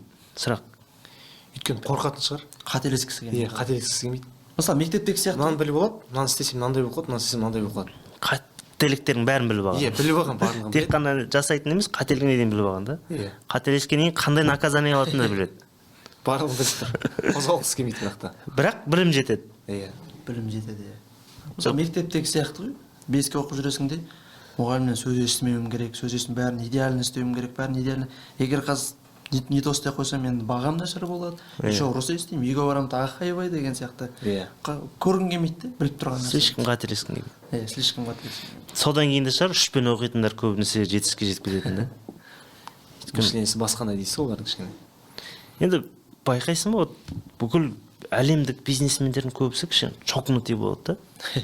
Чуть-чуть там не то, там Стив Джобсты алсаң, мысалы сасып бір киіммен жүре берген. Илон Маск. Бірақ әлем жасап саған да қолмен. Иә. Оларға айырмашылық басқандай да, бізде бәрі идеальный болғысы келеді, бірақ қалтасына ештеңе әсер етпейді, өмір сүруіне ештеңе әсер етпейді. Иә. Сол үшін өзіңді керек нәрседен аянбау керек деп ойлаймын. Иә, осы тұста да жаңағы Илон Маск болсын, Стив Джобс болсын, ол кісілер бір материалдық құндылыққа емес, бір идеяға жұмыс жасаған да. Ақшадан биік тұрған екен да ол кісілердің бір мақсаты. Ол басында по-любому ақша табу үшін жасайды кез келген. Одан кейін жаңағы сияқты құндылық деген нәрсе бір нәрсе қалдырғың келеді, бір нәрсе бергісі келеді адамдар, сол ғой. Бізде қазір енді команданың көбісін айтамын, енді ақша үшін емес, нағыз еңбегін салу үшін, бір нәрсе жасап кету үшін көп адам атқарады. Нетворкинг орта дейсіз, сосын құрастыру. Әр адамға пайдалы болсам деген сияқты ғой. Мысалы, кез келген ақшадан бір адамның алғысы одан қаншама есе артық екен де. Бір адамға просто бүйтіп, не то бір нәрсесін шатасып тұр, жай бір қолдап жібердің, ана кісі уже реттеп алды, одан алғысына. Жоқ, алғыс алу расымен де бұл көп нәрседен жоғары екен, өзің түсінген. Құндылықты сол кезде байқай бастайсың. Өйткені біз тегінің қадір жоқ деп неге айтып жатады? Мысалы, неге енді миллиардер айтын, Ричард Брэнсон деген сияқты. Неге оқытады? Миллиардер, состояние деген шынымен де Қазақстанның біраз бөлшегін сатып алған жағдайлар бар. Өйткені олар беретін білімнен адамдар басқаша нәтиже алып шығады да, и оның құндылығы оған басқаша әсер етеді. Өзімізде көріп отырмын, бір адамның шынымен де миллион таптым деген әңгімесі құлағыңа басқаша жағын істейді. Қуанышы дейсіз ғой. Яғни былай тапса мән бермейсің ғой енді. Өзіңнің адамың тапқан кезде мүлдем бұның әсері білмеймін, айтарлықтай бір сөз басқаша бір мағына бере ма, или орны бөлек па бұл әңгіме. Өйткені сосын сіздің үйреткен құралдарыңызбен дейсіз ғой. Өйткені шынымен де қуанасың ғой, өзіңнің жемісің жасап жатқан ісіңнің жемісін көргенмен бір дейсің да.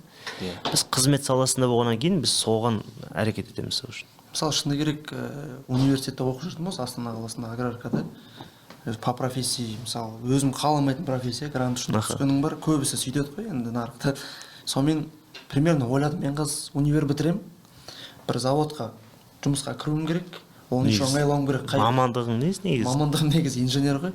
Мен бірақ оған дейін интернатта дарынды балаларға арналған интернатта оқып әдебиет жағынан мықты болып жүрмін де, бірақ тура тіреген кезде, НТ-ға келді деген кезде ауыстырып жібересің де, оңай түсіп кететін жерді таңдайсың. Бүйтіп ол саған ұнамайды. балың жетіп тұр. Балың жетіп тұр да. Физиканы таңдап жіберемін, осында келіп түсемін, жарайды Астана келіп алдым, енді бітірем.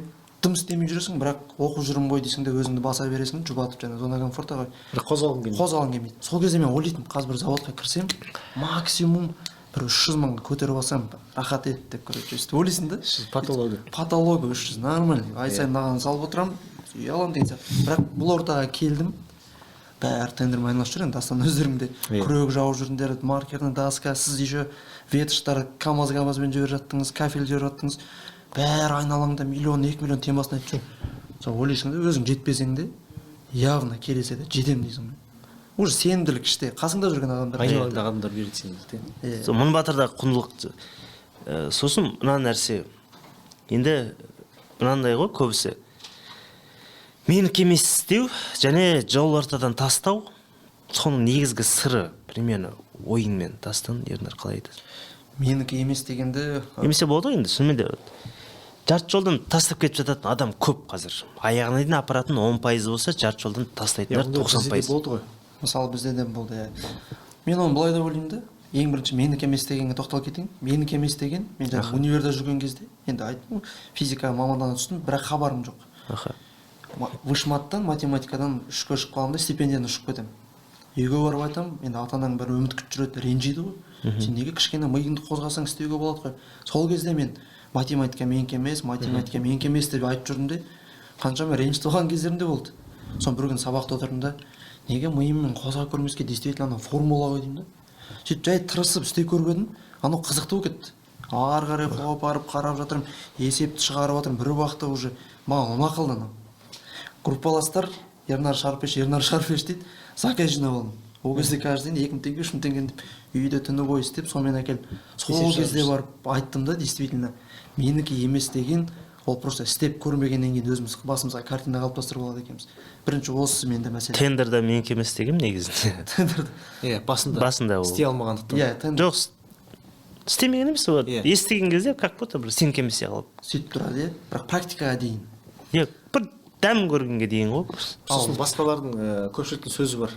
Тендер деген андай, тендер деген мынандай. Стереотип. Істеуге болмайды. Стереотип. Аға көке деген бар ғой. Енді жарты жолдан тастап кету дегенді айтып жатсыздар. Жарты жолдан тастап кету, мен былай деп ойлаймын. Бір жерден тез нәтиже күтіп жүресің. Егер болмай қалса, қазір темалар көп қой. Анаған бір қызығады, мынаған бір қызығады. Ана темадан мына темаға секіріп кетеді. Каждый жерден чуть-чуть өзінің энергиясын салады, кетіп қала береді, сөйтіп бір жерден нәтиже шығарады деген кішкене далбаса сияқты. Алтын шыққан жерде белден қазбайды. Белден қазбайды, кішкене қазады, кетіп қалады. Кішкене басқа біреу қазып жатқан кезде анау кейін өкінеді. 99%-ға берілмей жатып. 99%-ға берілмейді. Барлық есікті ашпайды. Бір-екі есікті ашады. Бізде мысалы курста да солай болып жатыр да, мысалы тендерға келеді бір аға әпкелеріміз. Енді басында қиын ғой, бірінші екінші аптасында қатты түсінбей жүреді, мен кемес деген оймен жүреді, ортаға кіре алмай жүреді. Осы кезде бір товар алады да, тендер мен кемес сияқты мына товарды мысалы мынандай суытып алдым, таппай жатырмын, осылай деп ренжіп отырады. Мен айтамын, неше жерге звондадыңыз? 2 жерге звондадым дейді. Жоқ, енді ол шын нәтиже деген адамдар оңай деп, енді бизнесті неге шыдамайды деген адамдар оңай деп қабылдай ма бизнесті, или өзін ойлағандай бола салу керек деп қабылдай ма, соны түсінбеймін. Бірден күткеннен де ойлаймын. Иә, бірақ кейбір кісілер болады да, келе салып бір нәрсе қолынан тез шығып кетеді. Дәл сондай мастёбый адамдар бар, иә. Дәл сондай адам дәл сол әрекет жасайды да, бірақ та шықпай қалады. Бақша болма деген. Сосын бағана бір кейбір студенттер болады ғой, бір мен сондай адаммын дейді. Мен жолым болмайтын адам деп өзін сөйтіп айтып алады да басынан. Иә. Бүгін ғана кездесіп қалды сондай адам. Біз оған айтамыз да, сіз ол айтпасаңызшы негізі. Жақсы жарымырыс жасаңыз. Жертва жағдай дейсің. Иә, жертва жағдай. Постоянно мен жолым болмай жатады, мен бір жерім ауыр деген сөз. Расымен ана кісінің жанында қатты бір отырғым келмей қалады содан кейін. Айтамыз. Енді ол пессимизм шынымен де әкетеді. Мысалы, мен осыған жауап берсем. Өйткені бірден нәтиже күту әрине дұрыс емес. Иә. Бірақ бастапқысынан келесіге өту үшін де мына жерден бір нәрсе шығару керексің да. Өйткені ұнамайды, ол қалыпты жағдай. Мысалы, ешкімге бірден ұнамауы мүмкін. Кез келген нәрсе. Өйткені әр нәрсеге етің үйренгеннен немесе бауыр басып қалғаннан кейде жақсы көріп кетесің. Кей нәрселерді. вот солай үйрету керек деп ойлаймын кез келген салаға. Өйткені сразу менікі емес, адам ойымен ғана екен да. Өйткені бізге образно қалыптастырамыз, менікі емес деген сияқты. Ол барлық нәрсе өзің ыңғайыңа келіп алса, мысалы өзіңдікі болып кетеді да. Тура сол сияқты енді ойша шешім шығара салмай, соған қарай әрекет жасап көру керек те. Өйткені Қазақстанда әсіресе өзінің мамандығымен жұмыс жасап жүргендер кем деген аз. Бұл 100-дің 90% басқа салада жүр ғой. 10% ғана шығар бір өзінің мамандығымен жұмыс жасап жүргендер. Енді ол келе бермейді. Біресе анау дұрыс емес, біресе мынау дұрыс емес, бізде бір жерде связь керек дегендей. Кәсіпте де сондай да. Мен көрген жоқпын кәсіпкер бірақ кәсіппен айналысып мына жақта отырған. Сонымен ғана жүре береді дейсіз ғой. Инвестор әсіресе кәсіптен кейін енді инвесторға біз дайындап отырмыз ғой. Инвестор бірақ салаға инвестиция алып жатқан инвестор көрген жоқ. Әртүрлі каналдар. Кез келген Уоррен Баффет болсын, басқа да әлемдік болмай, қазақстандық болсын да, жоқ дегенде 5 направлениеде инвестицияда отыр да. Тура сол сияқты бірінші өзі өтіп көріп, одан кейін барып нәтижелерді шығарып, одан кейін барып ары қарай фонд бөлуге болады. Өйткені біз өтіп көрмесек, біз оны көрсете алмаймыз. Тура сол сияқты жасап көрмесең, біреуге түсіндіре алмайсың. Әр нәрсенің практикада маманы болсаң, міндетті түрде кез келген салада нәтиже шығара аласың. Мынандай дейсіз ғой. Бізге де қаншама студенттер келіп жатады ғой. ютубтан қарап алады да, өз бетімен ютуб арқылы ана видеоны бір іздейді, там экспо алу деген бір іздейді, счет фактура бізге дейін өзімен жалғыз өзі бастап жүреді де. Бірақ соңына келіп тірелген кезде бізге курс сатып алып, келіп бізге көрсетеді ғой. Міне осы кезде мен ойлаймын да, курстың бір ең үлкен пайдасы тек қана тендерде тұрған жоқ. Инфобизнес өзіңе керек нәрсені аз ғана уақыттың ішінде опыт сатып ал да, бірден андай ешбір қателіксіз жасауға болады деймін да.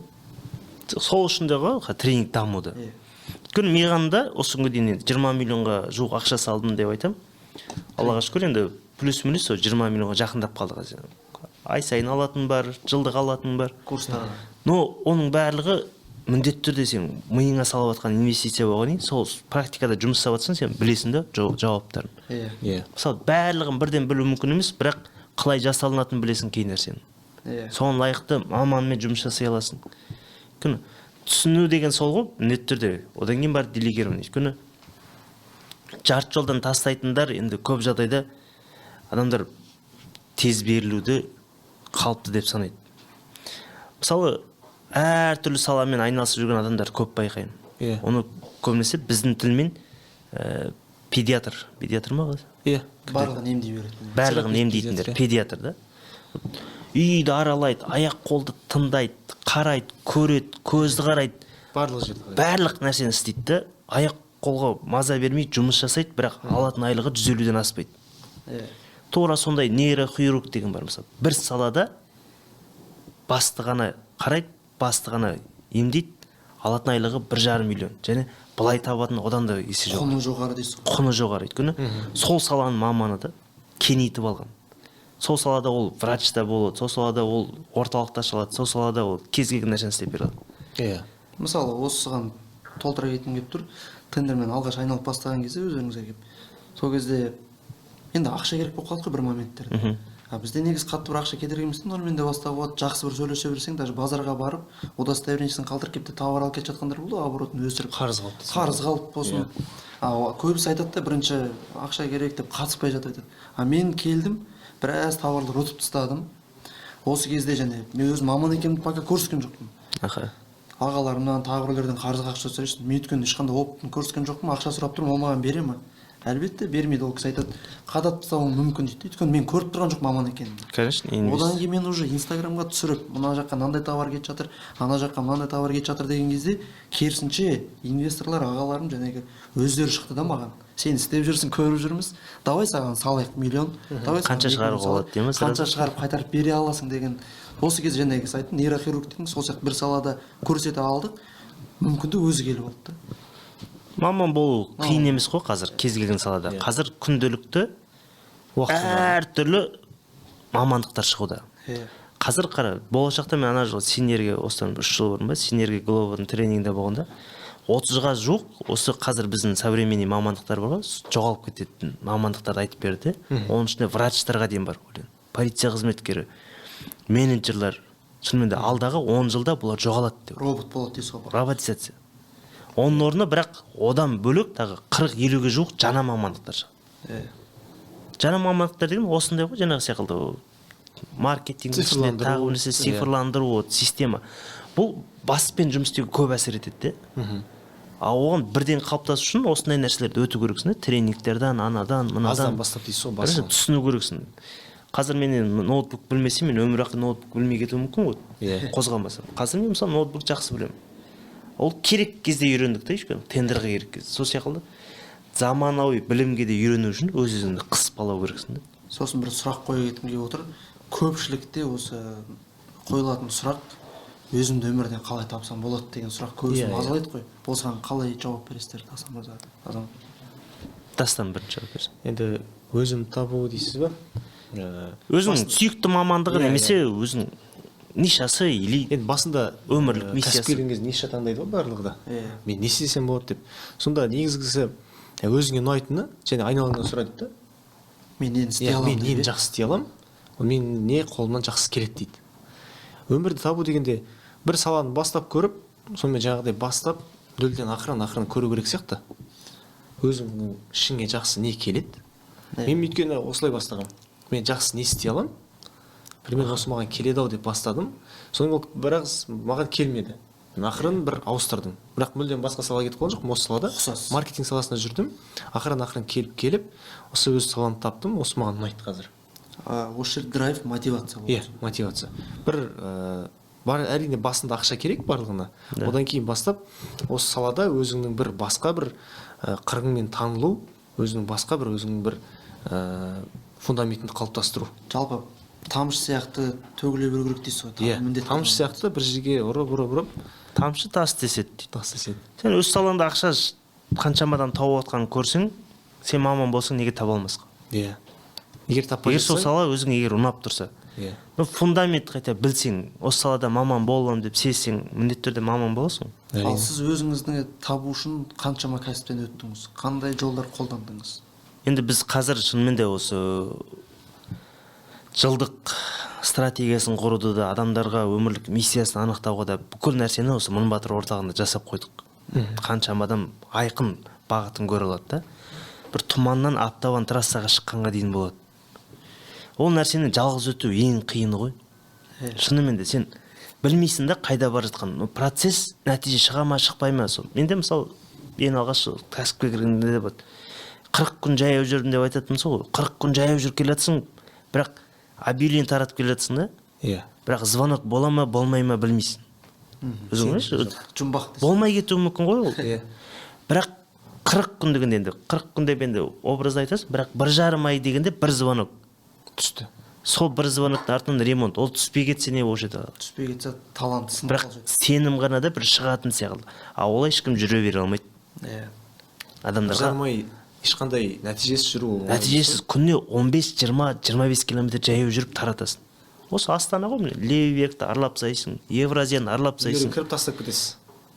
Ана подъездерге подъезден кіріп кете алсаң, әр этажға кіріп жабыстырып шығасың. Еще мәз болып қуанып жүре алмайсың дейсіз ол ситуацияда. Автобуспен түсесің, ойлай жаяу аралай бересің. Күнде сол. Бірақ бұл адамдар оған шыдай ала бермейді. Сол үшін біз айқындағымыз келеді. Тез болған жақсы көрсе, соған лайықты біз шешімдерінде тауып беріп отырмыз ғой Мыңбатырда. 10 сұрақтың шешімі бір жерден табатындай деп айтып. Кез келген сұрақтың жауабы бір жерден шешілетіндей. Мыңбатыр не үшін орталық құрып отыр? Өйткені бір жерден бүкіл сұрақтарын, ол жерде техникалық, документация, құрал, басқа да автовик, жұмысшы, бүкіл мәселе бір жерден шешімін табатындай орталық. Оны неге кеңейтпеске? Кез келген адам өзінің орталық ретінде бұны неге таныстырмасқа? Қазақтың басын біріктіретін орталық осы ғой. Әрине. Сол үшін де маман болады да. Бір-біріне.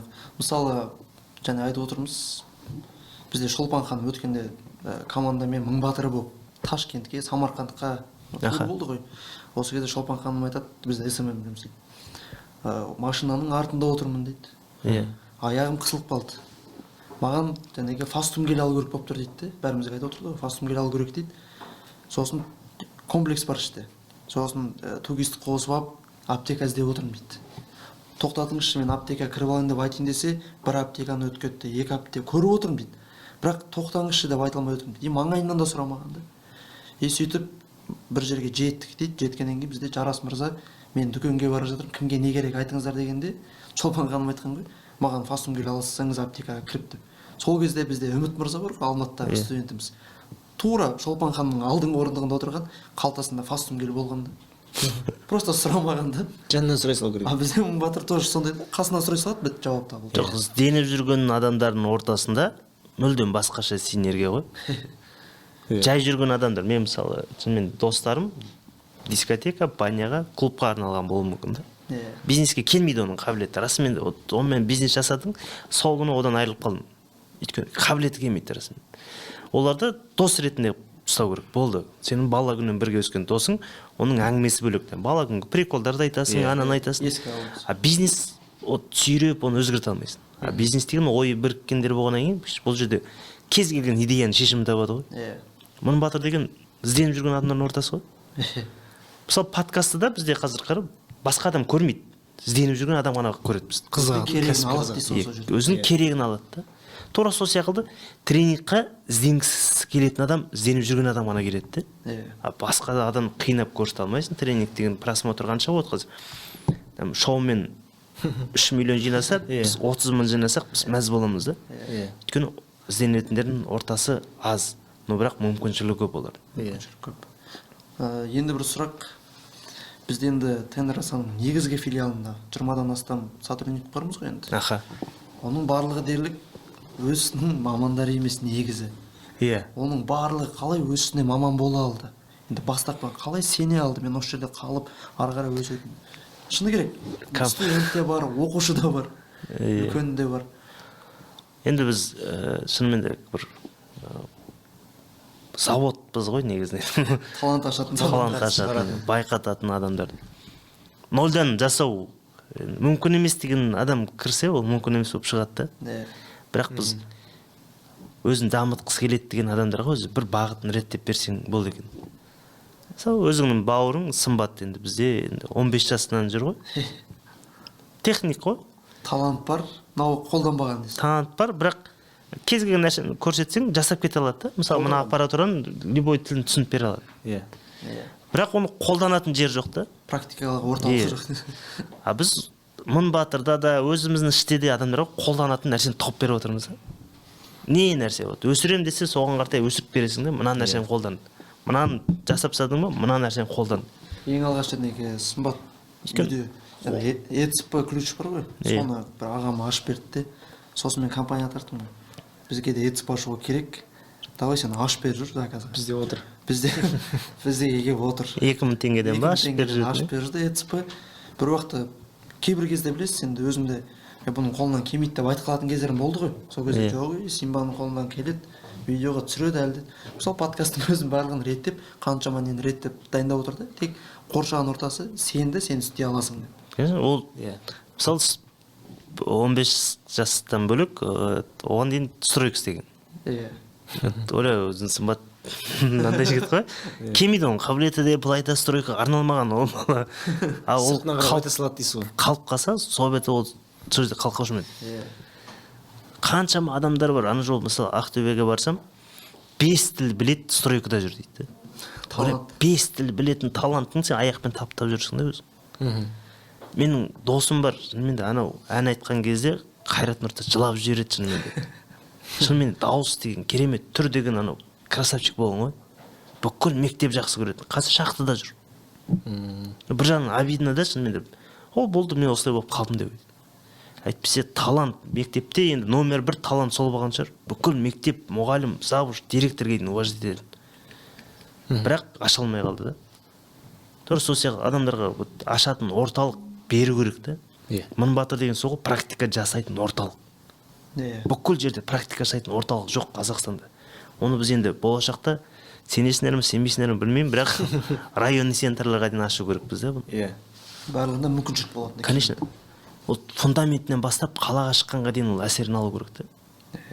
Неге осындай орталық болмасқа дейді? Өйткені бізде жұмысшылар дайындайтын орталық бар, ал жұмыс беруші дайындайтын орталық жоқ. біздің орталық жұмыс беруші дайындайтын орталық болу керек. Бала кезден бастап. Фундаментінен бастап былайынан да оны біз университет деңгейінде кіргізіп жатырмыз. Қазір колледж деңгейі, мектеп деңгейіне дейін кіргізу керекпіз. Болашақта бұл мемлекетпен байланысып жұмыс жасау ғой. Мемлекетке де дұрыс мамандар дайындап бере алу да. Практикада жасай алатындар. Бізде қазір шынымен де ол бір креслодан бір креслоға ауыса беретін адамдар бар, бірақ маман емес өз істерін. Иә. Нақты бір мамандық емес. Ауылдан шыққан кезде біз шынымен де не көрдік, соны алып шығамыз. Мен де өзім көбінесе айтамын, кішігірімдей болмайтын бір понятие миыңа кіргізіп шығасың, қалада ол жұмыс істемейді. Иә. Қаншама адамдар сонымен зардап шегіп қалады мысалы.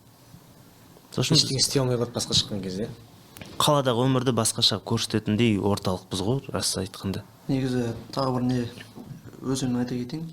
Енді Астанада жүрген кезде шыны керек қазір бізде көбісі орысшаланып кеткен ғой енді. Аха. Сонымен ойлықстан тағы бір жерден бір подработка барып келе сайыншы сабақпен совмещать етіп кішкене тиын тебен тамағыма тауып алсайын деп өзің бе де бір істегің келеді. Сонымен көптеген жерлерге звондайсың. Сол орысша сөйлейді, айтады. Түсінесің, но айтайын десе комплекс бар да, қателескен. Собеседованиеға келіңіз дейді. Собеседование деген сөздің өзінен қорқасың да.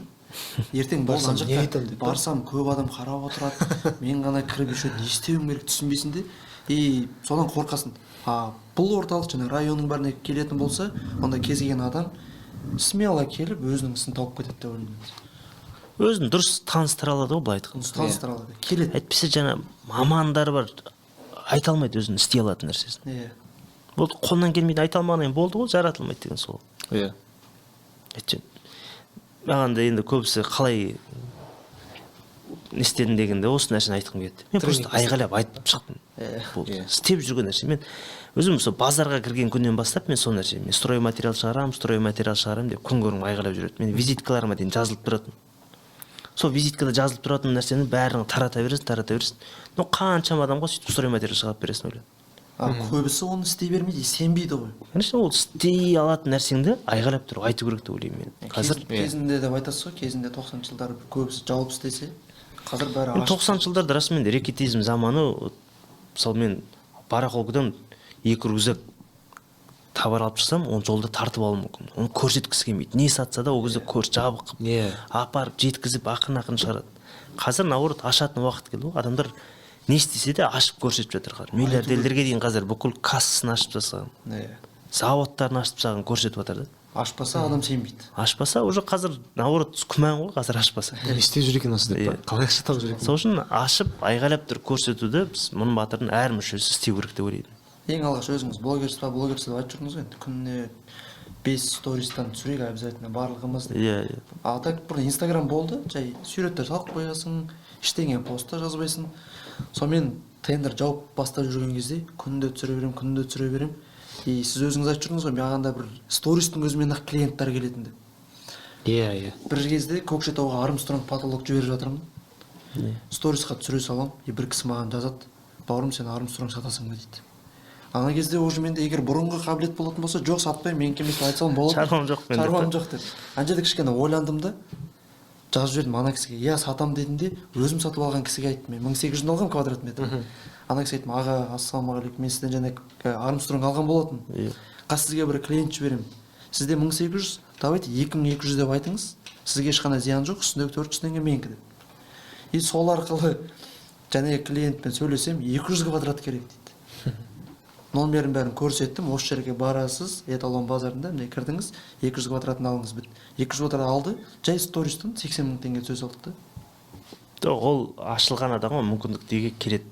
Мысалы біз қалай оны көрсеткіміз келеді? Біз бірінші дилерлік деп айтамыз, одан кейін барып қаржыға сауаттылық, одан кейін барып инвесторлық сауаттылық. Дилер дегеніміз нарықтан не шығып жатқанын барлығын білу керек те. Ол кез келген жерге саталады. Тек қана тендер емес, сол үшін біз 7 орталық ашып қойып отырмыз. Кез келген не саталасыз. Құрылыс компанияларына, жеке компанияларға, жеке адамдарға және мемлекетке де. Болды, дилер деген қолға ұстамай сату ғой. Болды, осыны неге адамдар білмеске, білу керек, өйткені жергілікті нарықта көп нәрсе бар. Заводтарда бар, өзімізде де шығып жатыр, Аллаға шүкір. Ешқандай қолға ештеңе ұстамай, тауар ұстамай, мемлекеттің арасында байланыстырып. Болды. Коммерциялық ұсынысты не екенін білсе, накладной не екенін. Ал жәнегілердің орнын ауыстырып алса, ол құрдым дейсіз ғой. ең бірінші инвестор боламын деп кейбір кісілер Иә, бастамай жатып айтады ғой, мен ақша құя аламын, мен ақша құя аламын деп, бірақ түсініп тұрған жоқ. инвестор боламын деп қазір қаншама қаржы пирамидалардың ақшаларын салып қойған ғой. Бізге де Қайда салатынын білу керек те. Мысалы айына 30% әбеш етеді, адамдар неге сенетінін түсінбеймін. Айына 30% деген жылына 360% әбеш етсе, от жерді сүріп салуға дайын. мысалы бізге курсқа да Айгүл ханым келді ғой, сондай бір қаржы пирамидаға салып 40 миллион минусқа кірген. Аха. Мына нәрсе ғой. Қаржы мен құжатқа сауатты болған адам ақшасы жүру мүмкін емес дейді. Өзінің ақшасын еселемеу мүмкін емес. Өйткені қара, мен өзімнің ақшамды 30% салып қоям, жатам деп ойлаймын. Сол жердегі сөздер сол. Ақша салып қойды, жат деген сөз үшін ештеңе істемейді. Фантастика. Қаншама адамдар очередьте тұрып ақшаларын жоғалтуда. Иә.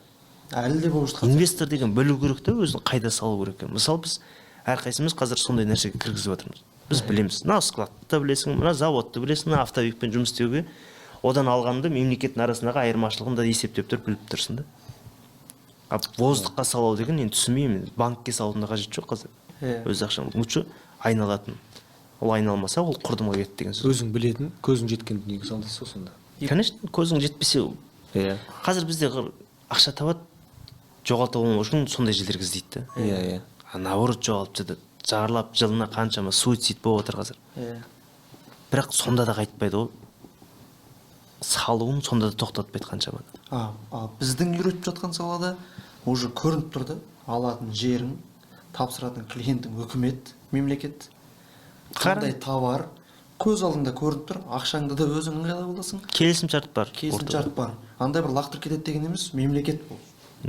Железо бетон келеді деген сөз. Біздің барлық нәрсені сонымен көрсетеміз ғой, гарантиясы бар. Мысалы, корпоративтарды ұсынбаймыз. Үй алу формуласы бізде отбасы банкінің мамандарын ұсынамыз. Мемлекеттік гарантиясы бар өйткені. Сен отбасы банкқа салсаң, сен железный үй аласың. Пайызы там бар кетсе бізде максимум 8% ғой. Егер жартысын қоя алсаң 6%. 6%. Одан тағы опың жақсы болса, одан да төмен. Пайызсыз деген нәрсе Қазақстанда ол жүрмейді, өтпейді. Сол үшін бізде білу керек бізде нереальный пайсыз нәрселерді обещать етеді, қаншама үйге салып тастағандар бар ақша. Әлі күнге дейін үйін ала алмай отыр. Сол үшін қаржы мен документация сауатты болу керек. Осы кезде керек те. Не үшін қаржы мен құжатқа сауатты болу керек? Көбісі неге осыдан қорқады бастапқыда? Немеден? Документациядан қорқады. Қаржыдан бір нәрсе болса. Енді мен өзімде құжат танымаған адам бірім да. Енді бір бет құжат оқысам мен не оқып отқанын түсінбейді. Қазір Аллаға шүкір кез келген құжатты қайда не үшін тапсыру екенін жақсы білеміз ғой. Банктың тілін түсіну, жаңағы документтің тілін түсіну, ол қазіргі заманға керек те. Қазір 10 құжатты бір құжатқа біріктіріп тастаған заман, қазір қатты бір бас қатыратын құжат керек емес. Бірақ біз соңға бармас үшін адамдар взятка беріп документ жасатып алуға дайын да, бір болмайтын нәрсе үшін. Біз бұрыннан қалып кетір, қазір уже мысалы Каспийдің өзіне машина оформить ете аласың қазір өзіңе.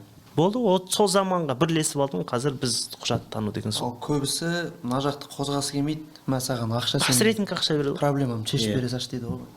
Кез келген нәрсе болса да өзіңіз барыңыз документке. Жер оформить ету, үй оформить ету, машина, қандай да бір документ, ТО, ИП, басқа да бір құжаттар, товар алып жатсыз, бірдеңе істеп жатсыз, қызметке төлеп жатсыз.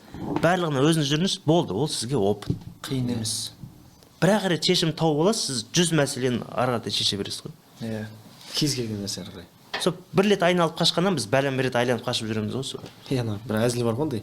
Қазақтар процент есептей алмайды дейді де, сондықтан кредит ала береді қазақтар. Бізге шынымен кредит алып, кредит жабатын қаржылық сауатсыздықтан. Кредит кімге жақсы қар? Өзімізде алдық, бірақ сол керек болғаннан аласың да. Бірақ оның үстіне кіре беру деген болмайды. Кредитті кредитпен жауып жатқандар. Лучше басқа астынан сауатты болсаң, лучше ақшаны қалай айналдырам деген сауатқа ие болсаң жақсы да. Сол қаржылық сауаттылық деген қажет пен қалаудың екеуінің айырмашылығы дейді. Ол действительно саған қажет пе, немесе сенің қалауың ба? Енді арманның бірінші сатып алатын адамдар көп қой қазір. Осы кезде үнеммен шыдам керек та. Өйткені Қазекең фондқа жақсымыз ғой, расымен өтірік емес. Ақша тапсаң қымбат машина алу. Ана кеше ғана Цукерберг несін көріп жатырмын да енді. Простой футбол, көк джинсы киіп алған. Джинсы. Әйел салбырап бірдеңе киіп алған. Жағдай деген Forbes'та 5-ші тұрды. андай жағдайды біздің андай жағдайдың бір пайызын кез келген қазақтың біреуіне бере қойшы, кәдімгі самолетпен ұшырып тойын жасап жүреді да. Иә. Оның баласының тойын жасап жатқанын көріп отыр. Үш досы кішкене бір ойыншықтармен ойнап отыр да үйдің ішінде. Не деген қарапайым, сол кезде ойлайсың олар әлемі басқа да, адамдарға деген бір қызмет көрсету басқа. А бізде ақша тауып, өзінің қарны мен бала шағаның қамы үшін қаншама нәрсені төгіп жатыр. Иә. Сол үшін үнем де осы кезде керек та. Үнем деген нәрсе ол лишний раз сенің мақтанғаныңды чектеу ғой. Керек емес дүниеге кетіріп алу алдын. Лишний пункт көп қой бізде, қарсы шынымен де бізде құртан сен ақша көп қазір. Ана жолы мен айттым, мен Дубайға барып келгеннен Бурж Халифадан түссем, Әзірбайжан, Қазақстан, салам алейкум дейді. Біліп алған. Иә. Сөйтсем қазақтар жақсы көреді екен да, Білет, ақша шығарады. Иә, сендер дейді, арабтар сияқты өмір сүресіңдер ғой дейді да маған. Енді ол Дубайда жүргеннен кейін 13 жыл сол жақта жүр екен, сондай қазақтарды ғана көргенде. Иә. Бірінші магазин кіргізесің дейді, одан кейін тонға кіргізесің, одан кейін алтынға кіргізесің дейді ғой. Бәрін де сатып алады. Аналар бәрінен пайыз алады деген 2%. Апарған үшін. Иә. Сендер былай дейді ғой, ақша шашушың, сендер арабтар сияқты өмір сүресіңдер ғой деп айтқысы келеді де маған. Иә деген сол жағдай жасап сағамыз. Оғайдан біз ол. Шынымен де мен бір қазақ, өзі айтады, мен бір қазақ көрген жоқпын Дубайда жұмыс жасап жатқан дейді. Қара жұмыс жасап жатқан, қайта бір жерде жұмыс жасап жүрген. Бәрі қыдыруға келеді. Чисто мынаған келеді дейді. Қырғыз жүр дейді мында, өзбек жүр дейді, өзге ұлттың бәрі жүр дейді да. Сенің қанша мемлекеті бар, бәрін жұмыскерлер осында дейді. Бірақ қазақ жоқ дейді да мында. Бір жағынан риза боласың да, бір жағынан шынымен біз андай ғой. Өтірік емес қой, Дубайда өзім де көрдім. Біздің отельге кіріп барсаң 3 қазақ. Тағы бір анау. Иә, өзің де жүрсің. Одан кейін бір магазинге бардық, анау аутлет дейді ғой мысалы. Дубай молдан брендтер кішкене 3 айдан кейін басқа неге ауыстырып тастайды да, уақыты өтіп өткен сайын. Оларға жанасын кіргізіп отырады. Сол жаққа барып киім ала қояйын деп барсам, қазақтар жүр да, 2 қазақ бала жүр. Барсам Қазақстан, салам алейкум, қалай? Сол жерде түсім тағы да бір әйел, 2 еркек кіріп келе жатыр да. Ол да қазақ. Тоже қазақ. Қазақстан десем, да Қазақстан. Шығып барсам, тағы қазақтар кіріп келе жатыр да. Сонда өзімді ойлап қоямын, расымен де қазақтардың жағдайы жақсы деп. Солай айтқым келеді, бізде негізде бар. Иә. Қазақстанда білесің, біреу 90 мыңға жұмыс жасаса, біреу 9 мыңды күнделікті клубтарға тастап кетіп жүргендер бар да. Иә. Біткен бұл кеткен ғой, мен кедейдің арасында айырмашылық көп кеткен.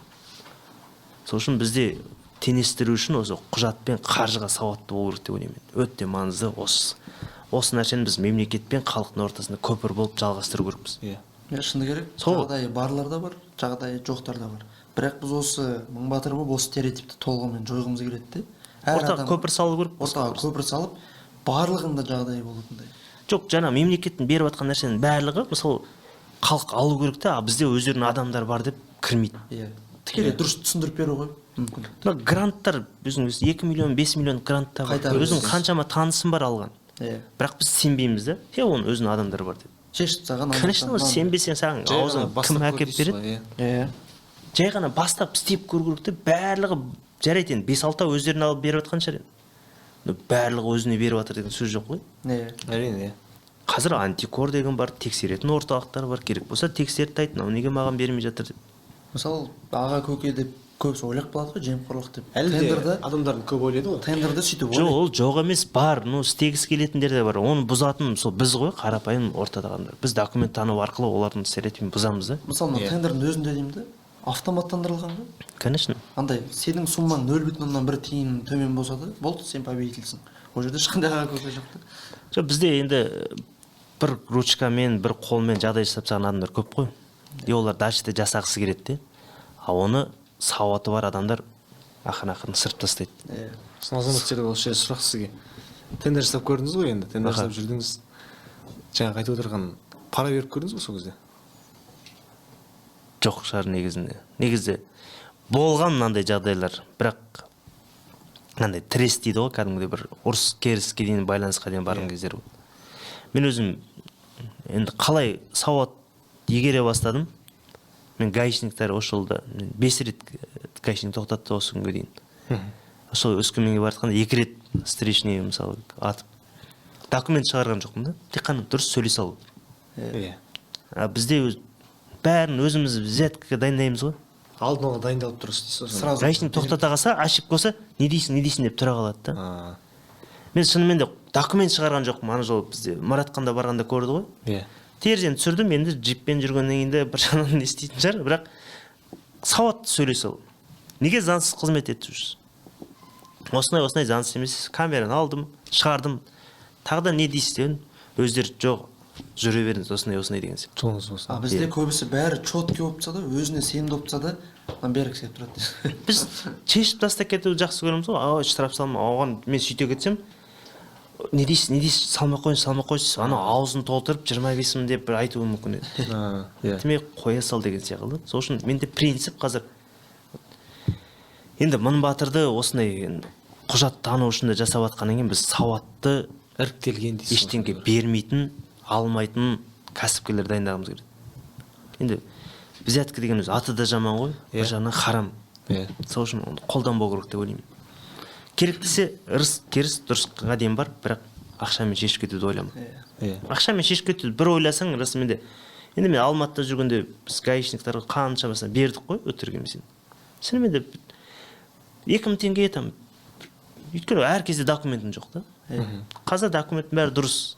Айғайлап тұрып жұмыс жасай алғанда сол. Иә. Просто принцип қою керек та, неге төлеймін деген ол. Менде барлығы дұрыс. Артыңда дұрыс емес болғаннан кейін там Сенімсіздік бар. Иә. Мынамен шешіп кеткім келеді да тез. Иә. Ал ол негізінде дұрыстап шешілуші, егер шынымен де ол гаишникке дұрыс сөйлесе алсаң да шешілетін нәрсе. Не обязательно взятка беріп шешу. Иә, бұл жерде түйін сонда тендерді жай ғана қарапайым ешкімге ештеңе демей-ақ, бермей-ақ, адал жолмен жасауға болады. Тендер деген енді келісіммен жасалатын нәрсе ғой. Ортада заң бар, келісімшарт бар, Мысалы, сәйкес характеристикалар бар. Оны ұсыну қалып жағдай. Ол ұсыну взяткаты ғой емес. Мынаны орнына мынаны әкеліп берейік деп ол тендерлерді келісіп жатады. Иә, жай ғана алмастыру. Өйткені ошибка жасайды. Ол жердегі мысалы отырған госзакупщик қателік мүлдем басқа нәрсе жасап қояды. Иә. А заказчикке түсіндіре алсаң, ол түсінеді. Мысалы ламинатты ол госзакупщик түсіне алмайды. Ондай характеристикада жоқ мүлдем. А оны қайдан тауып бересің? А сіз сонда сол кезде жаңағы басқандай подходпен түсіндіресіз? Дұрыс та? Барды түсіндіріп берсең, ол түсінеді. көбісі соны А оны түсіндіре алмағаннан кейін взятка тығып түседі. Взятка деген нәрсе қайдан келеді? Біз шешім таба алмағаннан кейін на месте шеше салуды жөн көреміз. Дұрыс подход жасай алу ғой сонда сол жерде. Конечно, кез келген нәрсені дұрыс документ жүзінде шешуге болады. Және Келісім арқылы. адал жолмен ешқандай пара бермей табуға болады дегенде бізде осы 2021-дің өзінде 2000-нан астам адам оқыды ғой енді шәкірттеріміз. Иә, тендерді харам деп есептейтіндер де бар болады ішінде, Болады, Сөйтіп бар. Әсіресе енді намаздағылар кейде сондай ойлайды екен. Тендер деген енді біз аты жаман ғой, тендер десе бір кәдімгідей. Стереотип, үлкен стереотип қалыптасып қалған ғой қазір негізінде. Біз соны енді жоюдың бір амалын жасаудамыз. Енді жаңалықтарда білмеймін әлі күнге дейін қарамаймыз ғой, сондай көрсететін шығар деймін де. Жоқ, әлі де көрсетеді ғой, қазір актуальный болып жатқан дүние ғой. Жоқ, ол көрсетеді. Біреу ескерткіш салса, мысалы, мынандай сұрақ. Ол енді монополия тендерлер ғой, жол, Иә. ескерткіш дегендер, ол енді шынымен де ол акиматпен тікелей шешілетін нелер да. Осыдан қорқып қалғанда бәрі. Оның барлығына солай деп ойлай береді бізде. Бір мектептің 5 шелегін апарып беру үшін қандай взятка керек ол? Карандаш апарып береді. Неге деп апарып бересің ол 5 шелек? Бұл жерде нөлден бастау, асықпай ақырынан бастау ғой. Ары қаратай құжат таныса кете беру. Ал бізде енді Аллаға шүкір осы жылдың өзінде 2000 шәкірт шықты. Уже күніне газды максималды басқан кезде ешкімге пара бермей, ешқандай бір айқай ұрыссыз-ақ 400 мыңға дейін шығарып жатыр. 400 мың. О маркеттен 400 мың шығарғандар болды. Күніне ойлы. Иә.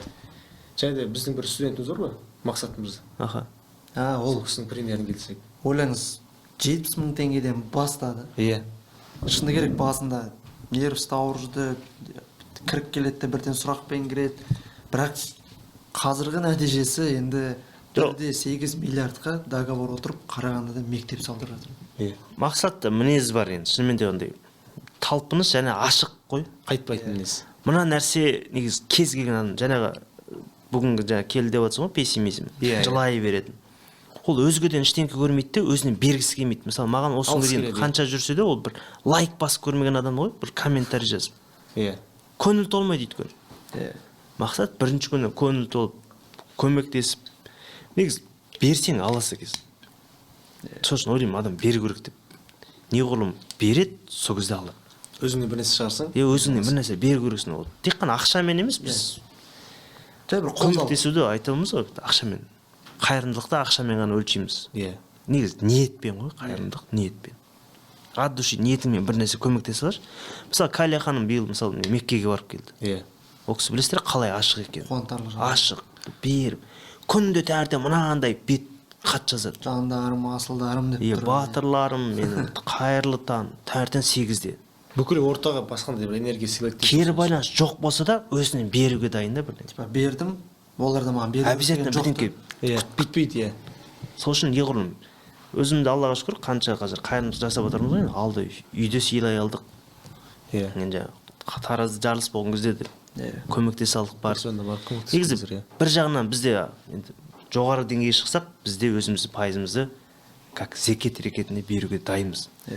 Кезге адам өзін бірінші жасау керек, одан кейін жан-жағын жасау керек, одан кейін де бөлісе алу керек. Өзін жасау үшін ол неғұрлым өзінен де көмек беруге дайын болу керек. Ол жерде тағы да айтайын, ақша, байлық ақшамен өлшенбейді негізі. От души өзінен бірдеңке сыйлайды. Мысалы, бір жерде отырсың, жұмыс жасап, қасыңда 4-5 адам отыр. Просто сұрақ қойды, грамотно жауап бере салшы, болды. Бізде жауап беріп семьеге керіліп отыратын болсаң, онда сен өзіңе де ондай нәрсе болмайды да. Не от души болып тұрады. Сол ғой, өзіңнен бер, одан кейін барып өзі ақ келеді. Исламда да айтады ғой, беретін қол әркез үстіде тұрады дейді. Шынымен де беретін қол ол жоғары тұрады. Сол үшін беруге дайын болсаң, мақсат сол үшін де оған келді да. Ол берді, тура мақсат қана емес, бізде қаншама адам бар, мұн батыр. Кез келген пример келді. Көмектесе беретін бар. От души көмектесіп жүргенде, мына жағынан боковойнен келіп жатыр да. Аллах берем десе, почкадан беретін осылай түсіндіру керек те. Әйтпесе бізде жатып алып береді деп ойлап қалады да. Дұрыс түсінбей қалып жатады. Вот өзің бір нәрсемен бер, одан кейін почкадан бір нәрсе істеп жүр де, ақырындап аз уақытта жағдай жасау сол кезде. Өзінен бергісі келмейді, еще почкадан бірден күтіп жүреді. Почкадан точно келмейді. Сосын енді 2 жылдың көлемінде осындай деңгейге шықты. Көбісі 2 жылдың өзін бір аз уақытта ойлап қалады. Бұлар аз уақыттың ішінде 17 қалаға шықты. Бір фундамент дұрыс емес шақ деген сияқты ойлар келіп қалуы мүмкін. Бірақ дегенмен 2 жыл болғанмен де біз как будто 4-5 жылдың еңбегінде істедік деп ойлаймын да. Сондай тәжірибе бар. Сондай тәжірибе. Мысалы, күнделікті жұмыс 8 болса, біз жаңағы өзіңіз айтқандай 16 сағат. Получается, 1 жылың 2 жыл болып тұрды. 2 жылың 4 жыл. Енді біз керек болса артығымен жасай алдық қой. Еңбекті жату керек болса жатып тұрып деген. Енді бұл 22-ге біз бұл нәрсені 6 есеге деп отырмыз ғой. Үлкейту. Былтырғы результатты 6 есеге өсіре алу. Бұл енді тағы да көп энергияны талап ететін нәрсе. Сол үшін мәселе қанша жұмыс істегенде емес, қалай жасағанында ғой негізін. Өйткені біздің әке-шешемізде жатпай тұрмай таңғы 5-тен жұмыс жасады. Неге жағдайын жасай алмады? Өйткені жағдай жасауды олар принцип деп санаған жоқ та, олар қарапайымдықты үйде өзінің отбасын асырауды ғана болса дейсіз ғой. Не бар, сонымен ғана күн көруді тиімді деп санады. Ол қазіргі заманға келмейді. Қазіргі заман білесіз, бала бір ауырса, жоқ дегенде 100 мың теңге. Қазір қалада өмір сүрудің өзі үлкен бір нәрсені талап етеді. Әр қазақ ақшаны ойланбай жүрсе екен деймін да. Ошол мен тағы да Дубай туралы пример келтірейін. Тамақ ішіп отырсың далада. Көз алдыңда 25 спорткар, Lamborghini, сторизға түсіріп шығарып едім. Lamborghini, Ferrari деген сияқты, анау Rolls-Royce дегендер санамағанда 25-ке жуық өтіп кетті ғой. 1 сағат отырған шығар. Қарадым да, шынымен де аналар өмір сүріп жүрді. Расымен де кәдімгідей рағымдай өмір сүріп, ештеңке ойлап жүрген жоқ. А бізде қалай? Бізде кредиттің қалай төлеу, аренданы не істеу, бала-шағаны қалай киіндірем, немеге қалай жіберем, уайыммен ғана ғой. А уайыммен жүрген адамда мүмкіндік болмайды. Ойланып, үлкен шешімге шыққан адамда ғана мүмкіндік. Сосын біз шешім шығару үшін негізі көп ойлану керек деп ойлаймыз. Сосын енді жауапкершілік деген ең бір шыңын деп ойлаймын. Шыны керек ата-анамыз жауапкершілік беріп үйрете алыпты бізді. Көп жағдайда бар, мысалы, баласына қараңғы батып кетті, магазинге барып десе, ой, ол кішкентай ғой, ой, ол бармай қойсын деген сияқты болса, ол действительно бармай қояды екен, жауапкершілік сезінеді. А маған өзі кішкентай кезден бастап светтің ақшасын төлеу керек болса, Ернар, барып келесің. Содан бастап ақырын етің үлкені болғаннан кейін саған бүйтіп сенімді болады екен, жауапкершілік беріп. А егер сол кезде де маған сенбей қойса, өздері бара беретін болса, менде ондай опыт болмайтын еді. Астанаға көшіп келген кезде де мысалы продукт жасайтын кезде әкем айтады, мен анша сумма продукт жасап әкел. Өздері бармайды. Бірақ мені соған үйреткенде, сосын мен барып салыстырамын. Базарға барсам арзан ба, или Магнумға барсам арзан ба, смол ма, қайсы барлығын салыстырасың, сол сумма ыңғайлайсың, жүйелей аласың да, и тура сол сұраған нәрсесін апарып бере аласың. И тендер да дәл сондай да. Бізде тендерға келместен бұрын менде мынандай болды. Үйде действительно барлығымызда постоянно айтамын, күрек те бар, балға бар ғой, любой үйде, кез келген үйде. Бірақ тендерға келмей жатып, мен оның реально бағасын білмегенмін. Егер маған күректі 3000 теңге деп айтсаңыздар сол кезде, мен сеніп қалатын едім. Үйдің қасындағы магазинге барасың, изолента 200 теңге. Бірақ ол базарда 30 теңге екен де. Базарды как будто аралаған киіммен жүреді. Слишком көп точка тұратын сияқты болады да. Вариант көп. Қай жерден сұрамын? Тендерға келесің, күрек 700 теңге ғана. Изолента 30 теңге. Сон жүйелеп ана бит көрсетіп беріп отырмыз. Көбісі біз айтады ғой, базар не үшін аралаймыз, базар не үшін. Сол осы сұрақты қойсаң, өзі ақ кетеді де. И базар как будто бізге қазір үй сияқты болып қалған. Негізінде екеуің де үйдің үлкенісіңдер, екеуміз. Негізі үйдің үлкенінде шынымен жауапкершілік үлкен болу керек қой. Сонда бере алды. Да. Үйдің үлкені. Мен қазір енді кенжесімін, негізінде ортаншысы болғанмын. Енді білесіңдер, қарындасым өмірден өтіп кетті. Бірақ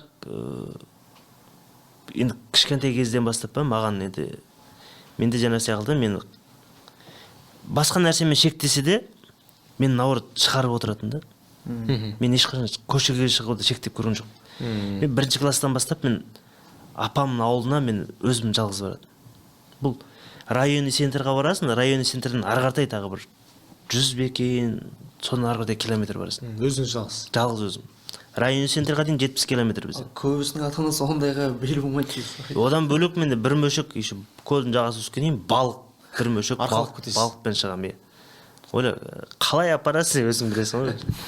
Содан кейін де шығар мен қазір тоқтай алмайтын негізі.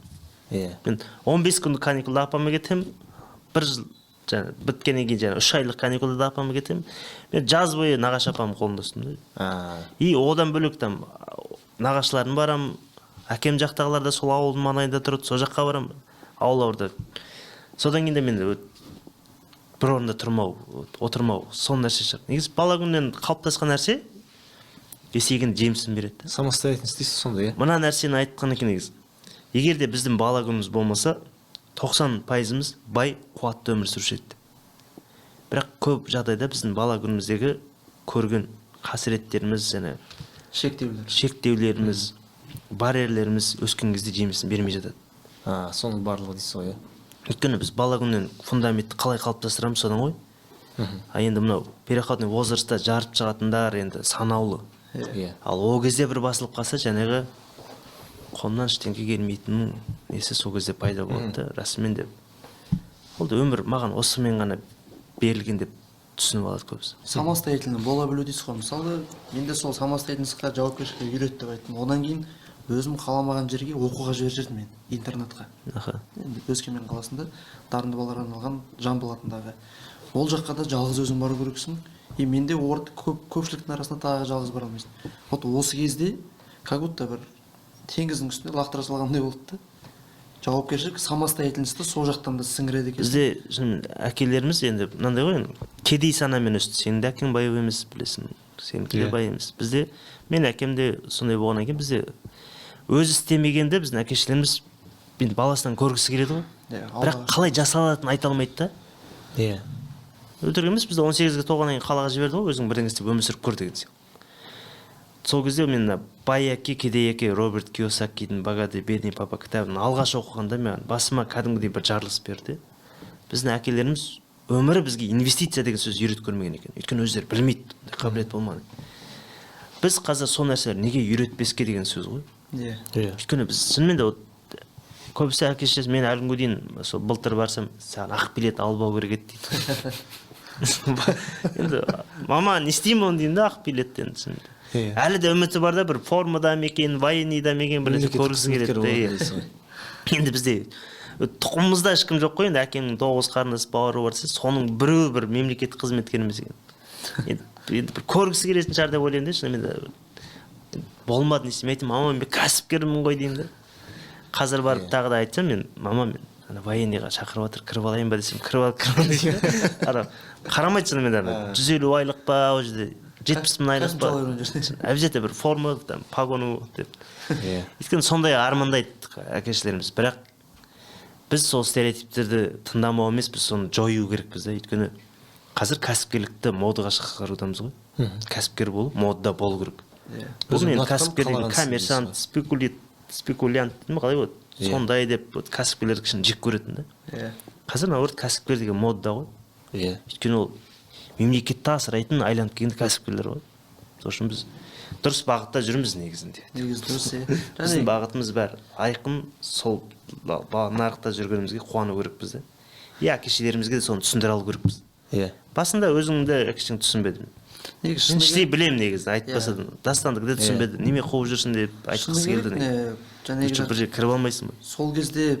мысалы жауапкершілік беріп үйреткеннің қазір жемісін көріп жатыр да ол кісілер аллаға шүкір деймін сол кезде біз қарсыластық но зато сол нәрсе жемісін беріп жатыр и тендерға келген кезде де қорқатын да ой не істейсің ол жерде бір нәрсе кетіп қаласың не істеп жүрсің нақты айтып бермейсің бәрі жақсы лишь бы поддержка күтесің бітті бірақ үйге қатты кіріп жатқан ақша жоқ өйткені үйге басында по-любому солай болады миллион оборот бар түспей жатыр деп қоясың бірақ та әлі сен әрекеттен ішінде жемісін көрсете білген жоқсың просто құр сөзбен айтатын болсам ол кісілер де сенбейді ғой кәсіпте миллиондар жетпейді ғой айналымға жүрейін десең сен қанша ақша тауып жатсаң да жетпейді ғой өйткені анаған керек мынаған керек сен күнде бір нәрсе сол новичок кезінде сонша бар деп қоясың бірақ бәрібір де баласы үшін уайымдайды да осы кезде түсіне алмайды сол ғой шынымен кәсіп деген нәрсе осы кезде кішкене бүйтіп алып кете алу көбісі үйге барады да проблемасын айта береді сондай кезде ол вообще өзі түсініп отырған адам үйдегілер вообще уайымдайды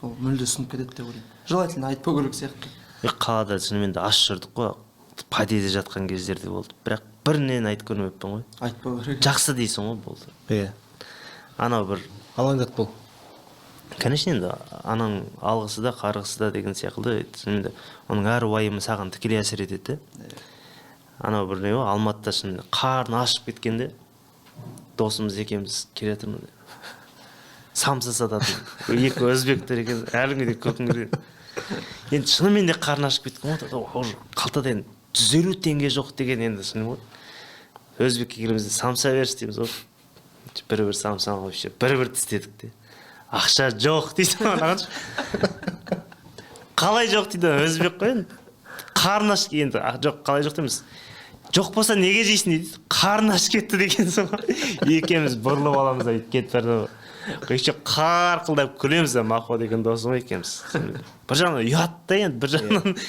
басқа вариант жоқ енді ойлаймын бір самса жейтін ақша болмау деген енді енді бізде мысалы қазір шәкірт сол кезде жас емессің ғой бір 25-ке жақындап қалған кезің шынымен просто мына жақта ештеңе болмаса мына жақта да ештеңе жоқ постоянно бәр жерің пустой ғой енді типа бізде ешқайда әсер етпейді университет оқып алған бар бірақ диплом тұр да мысалы ата анаң содан үміт күтіп отырды мемлекетке заводқа кір деп жаңа сіз айтпақшы сол жақта гарантия деген сияқты бізде енді мемлекеттен көп адам келе жатыр ғой жаңағы сияқты рисковать етіп келген бізде бағжан мырза курсымыздың студенті үйдегілеріне жұмысқа кеттім деп айтып кетеді де курсқа төлейді бізге сөйтіп рисковать етіп келеді қазір енді аллаға шүкір уже наличкаға үй алғалы жатыр да обороты 10 миллионның үстінде ана жол 13 миллион деп отыр қайда осы уже 13 миллион мен бұрынғысымен сөйлескен кезде ана жол осыдан 3 ай бұрын ба 4 ай бұрын ба 13 миллион оборот оны еще үйіне 5 миллиондай ма ақша жіберген еще 5 миллиондай жіберген негізі 200 мың теңгемен келгенде бір гостиницаға жұмысқа кіремін деп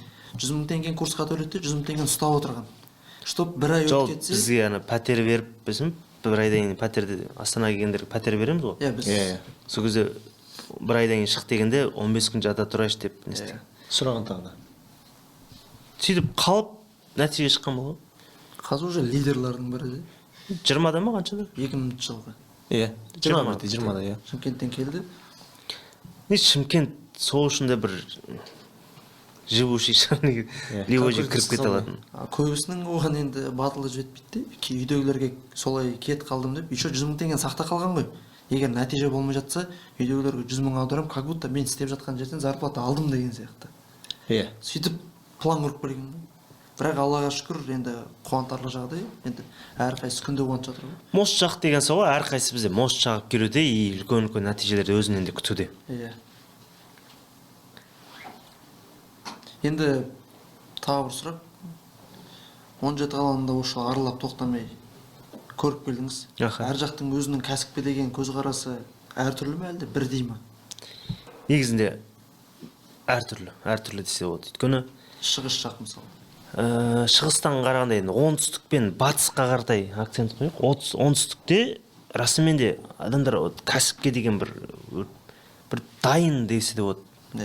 Бір кәсіп дегенде түсіне біле алады да. Жұлқынып тұрады. Андай ғой, ақша шығатын естісе, и соған қаратай направление ұстай алады. И батысқа да солай.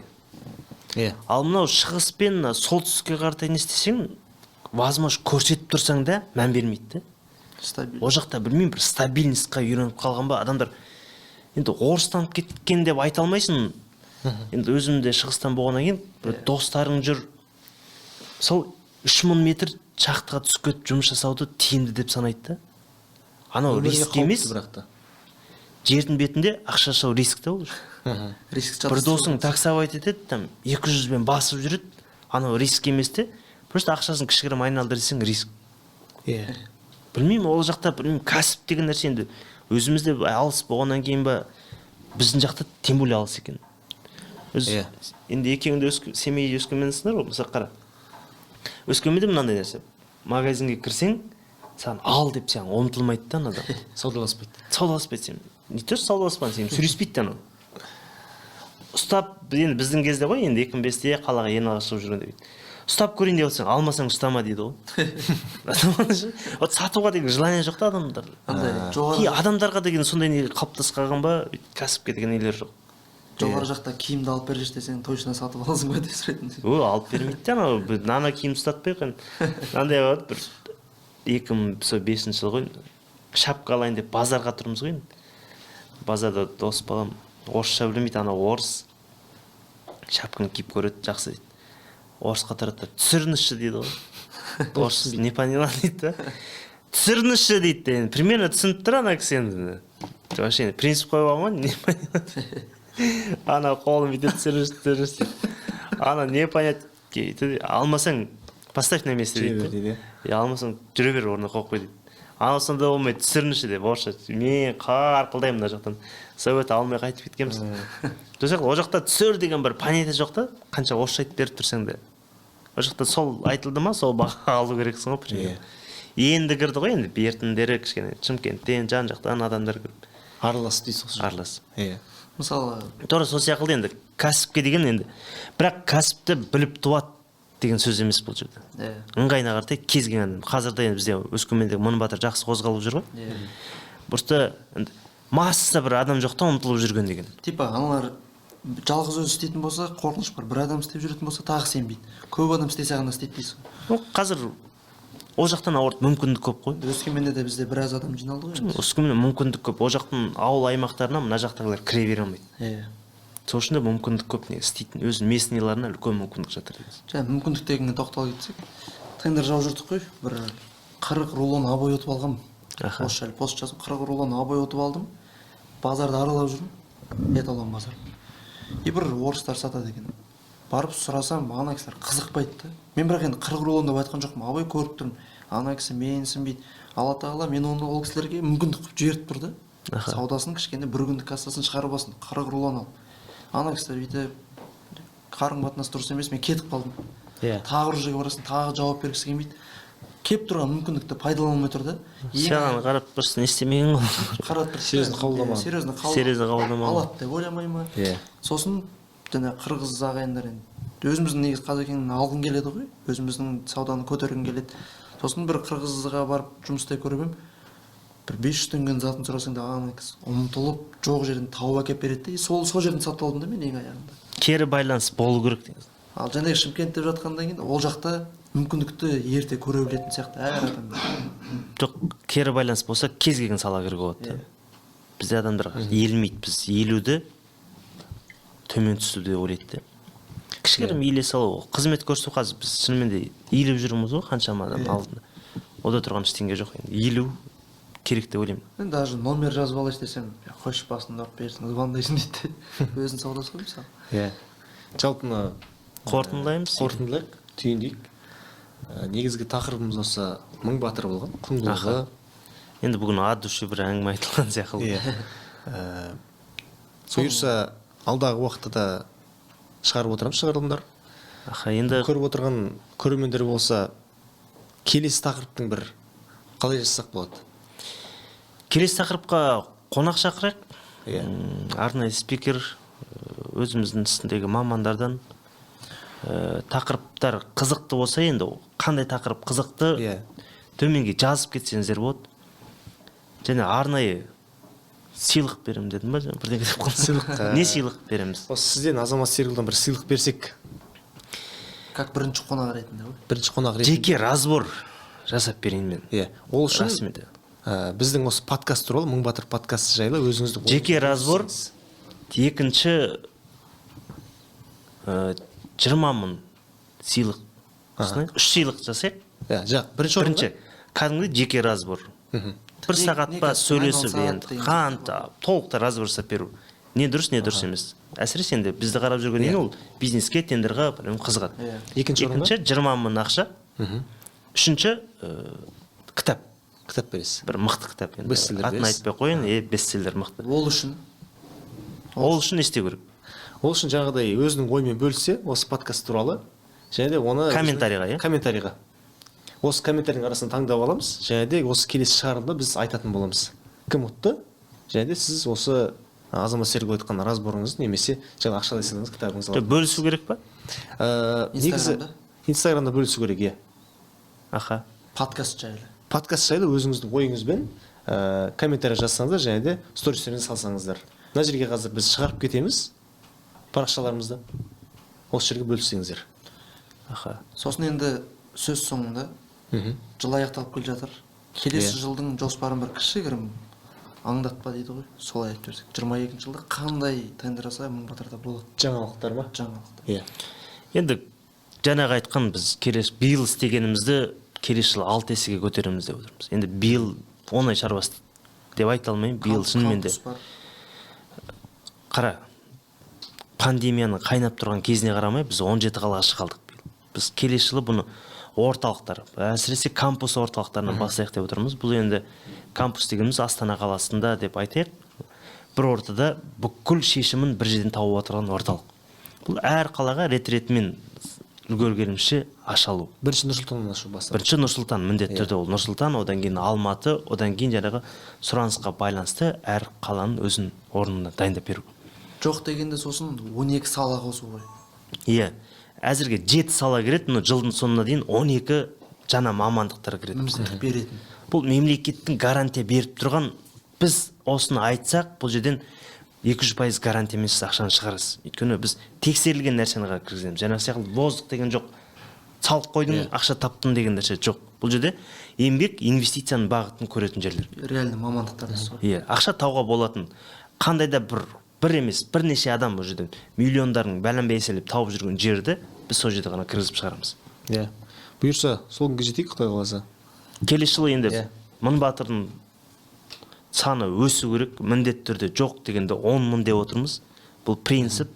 Әр қаланың басын қосқанда біз 10 мың болу керекпіз. Биыл енді 1000-ның ар жақ бер жағында тұрмыз. Келесі жылы 10 мың. Бұл енді 1000 мықты лидер бірін-бірі өзгерткенде, 10 адамға өзгеріс бергенде 10 мың деген сол.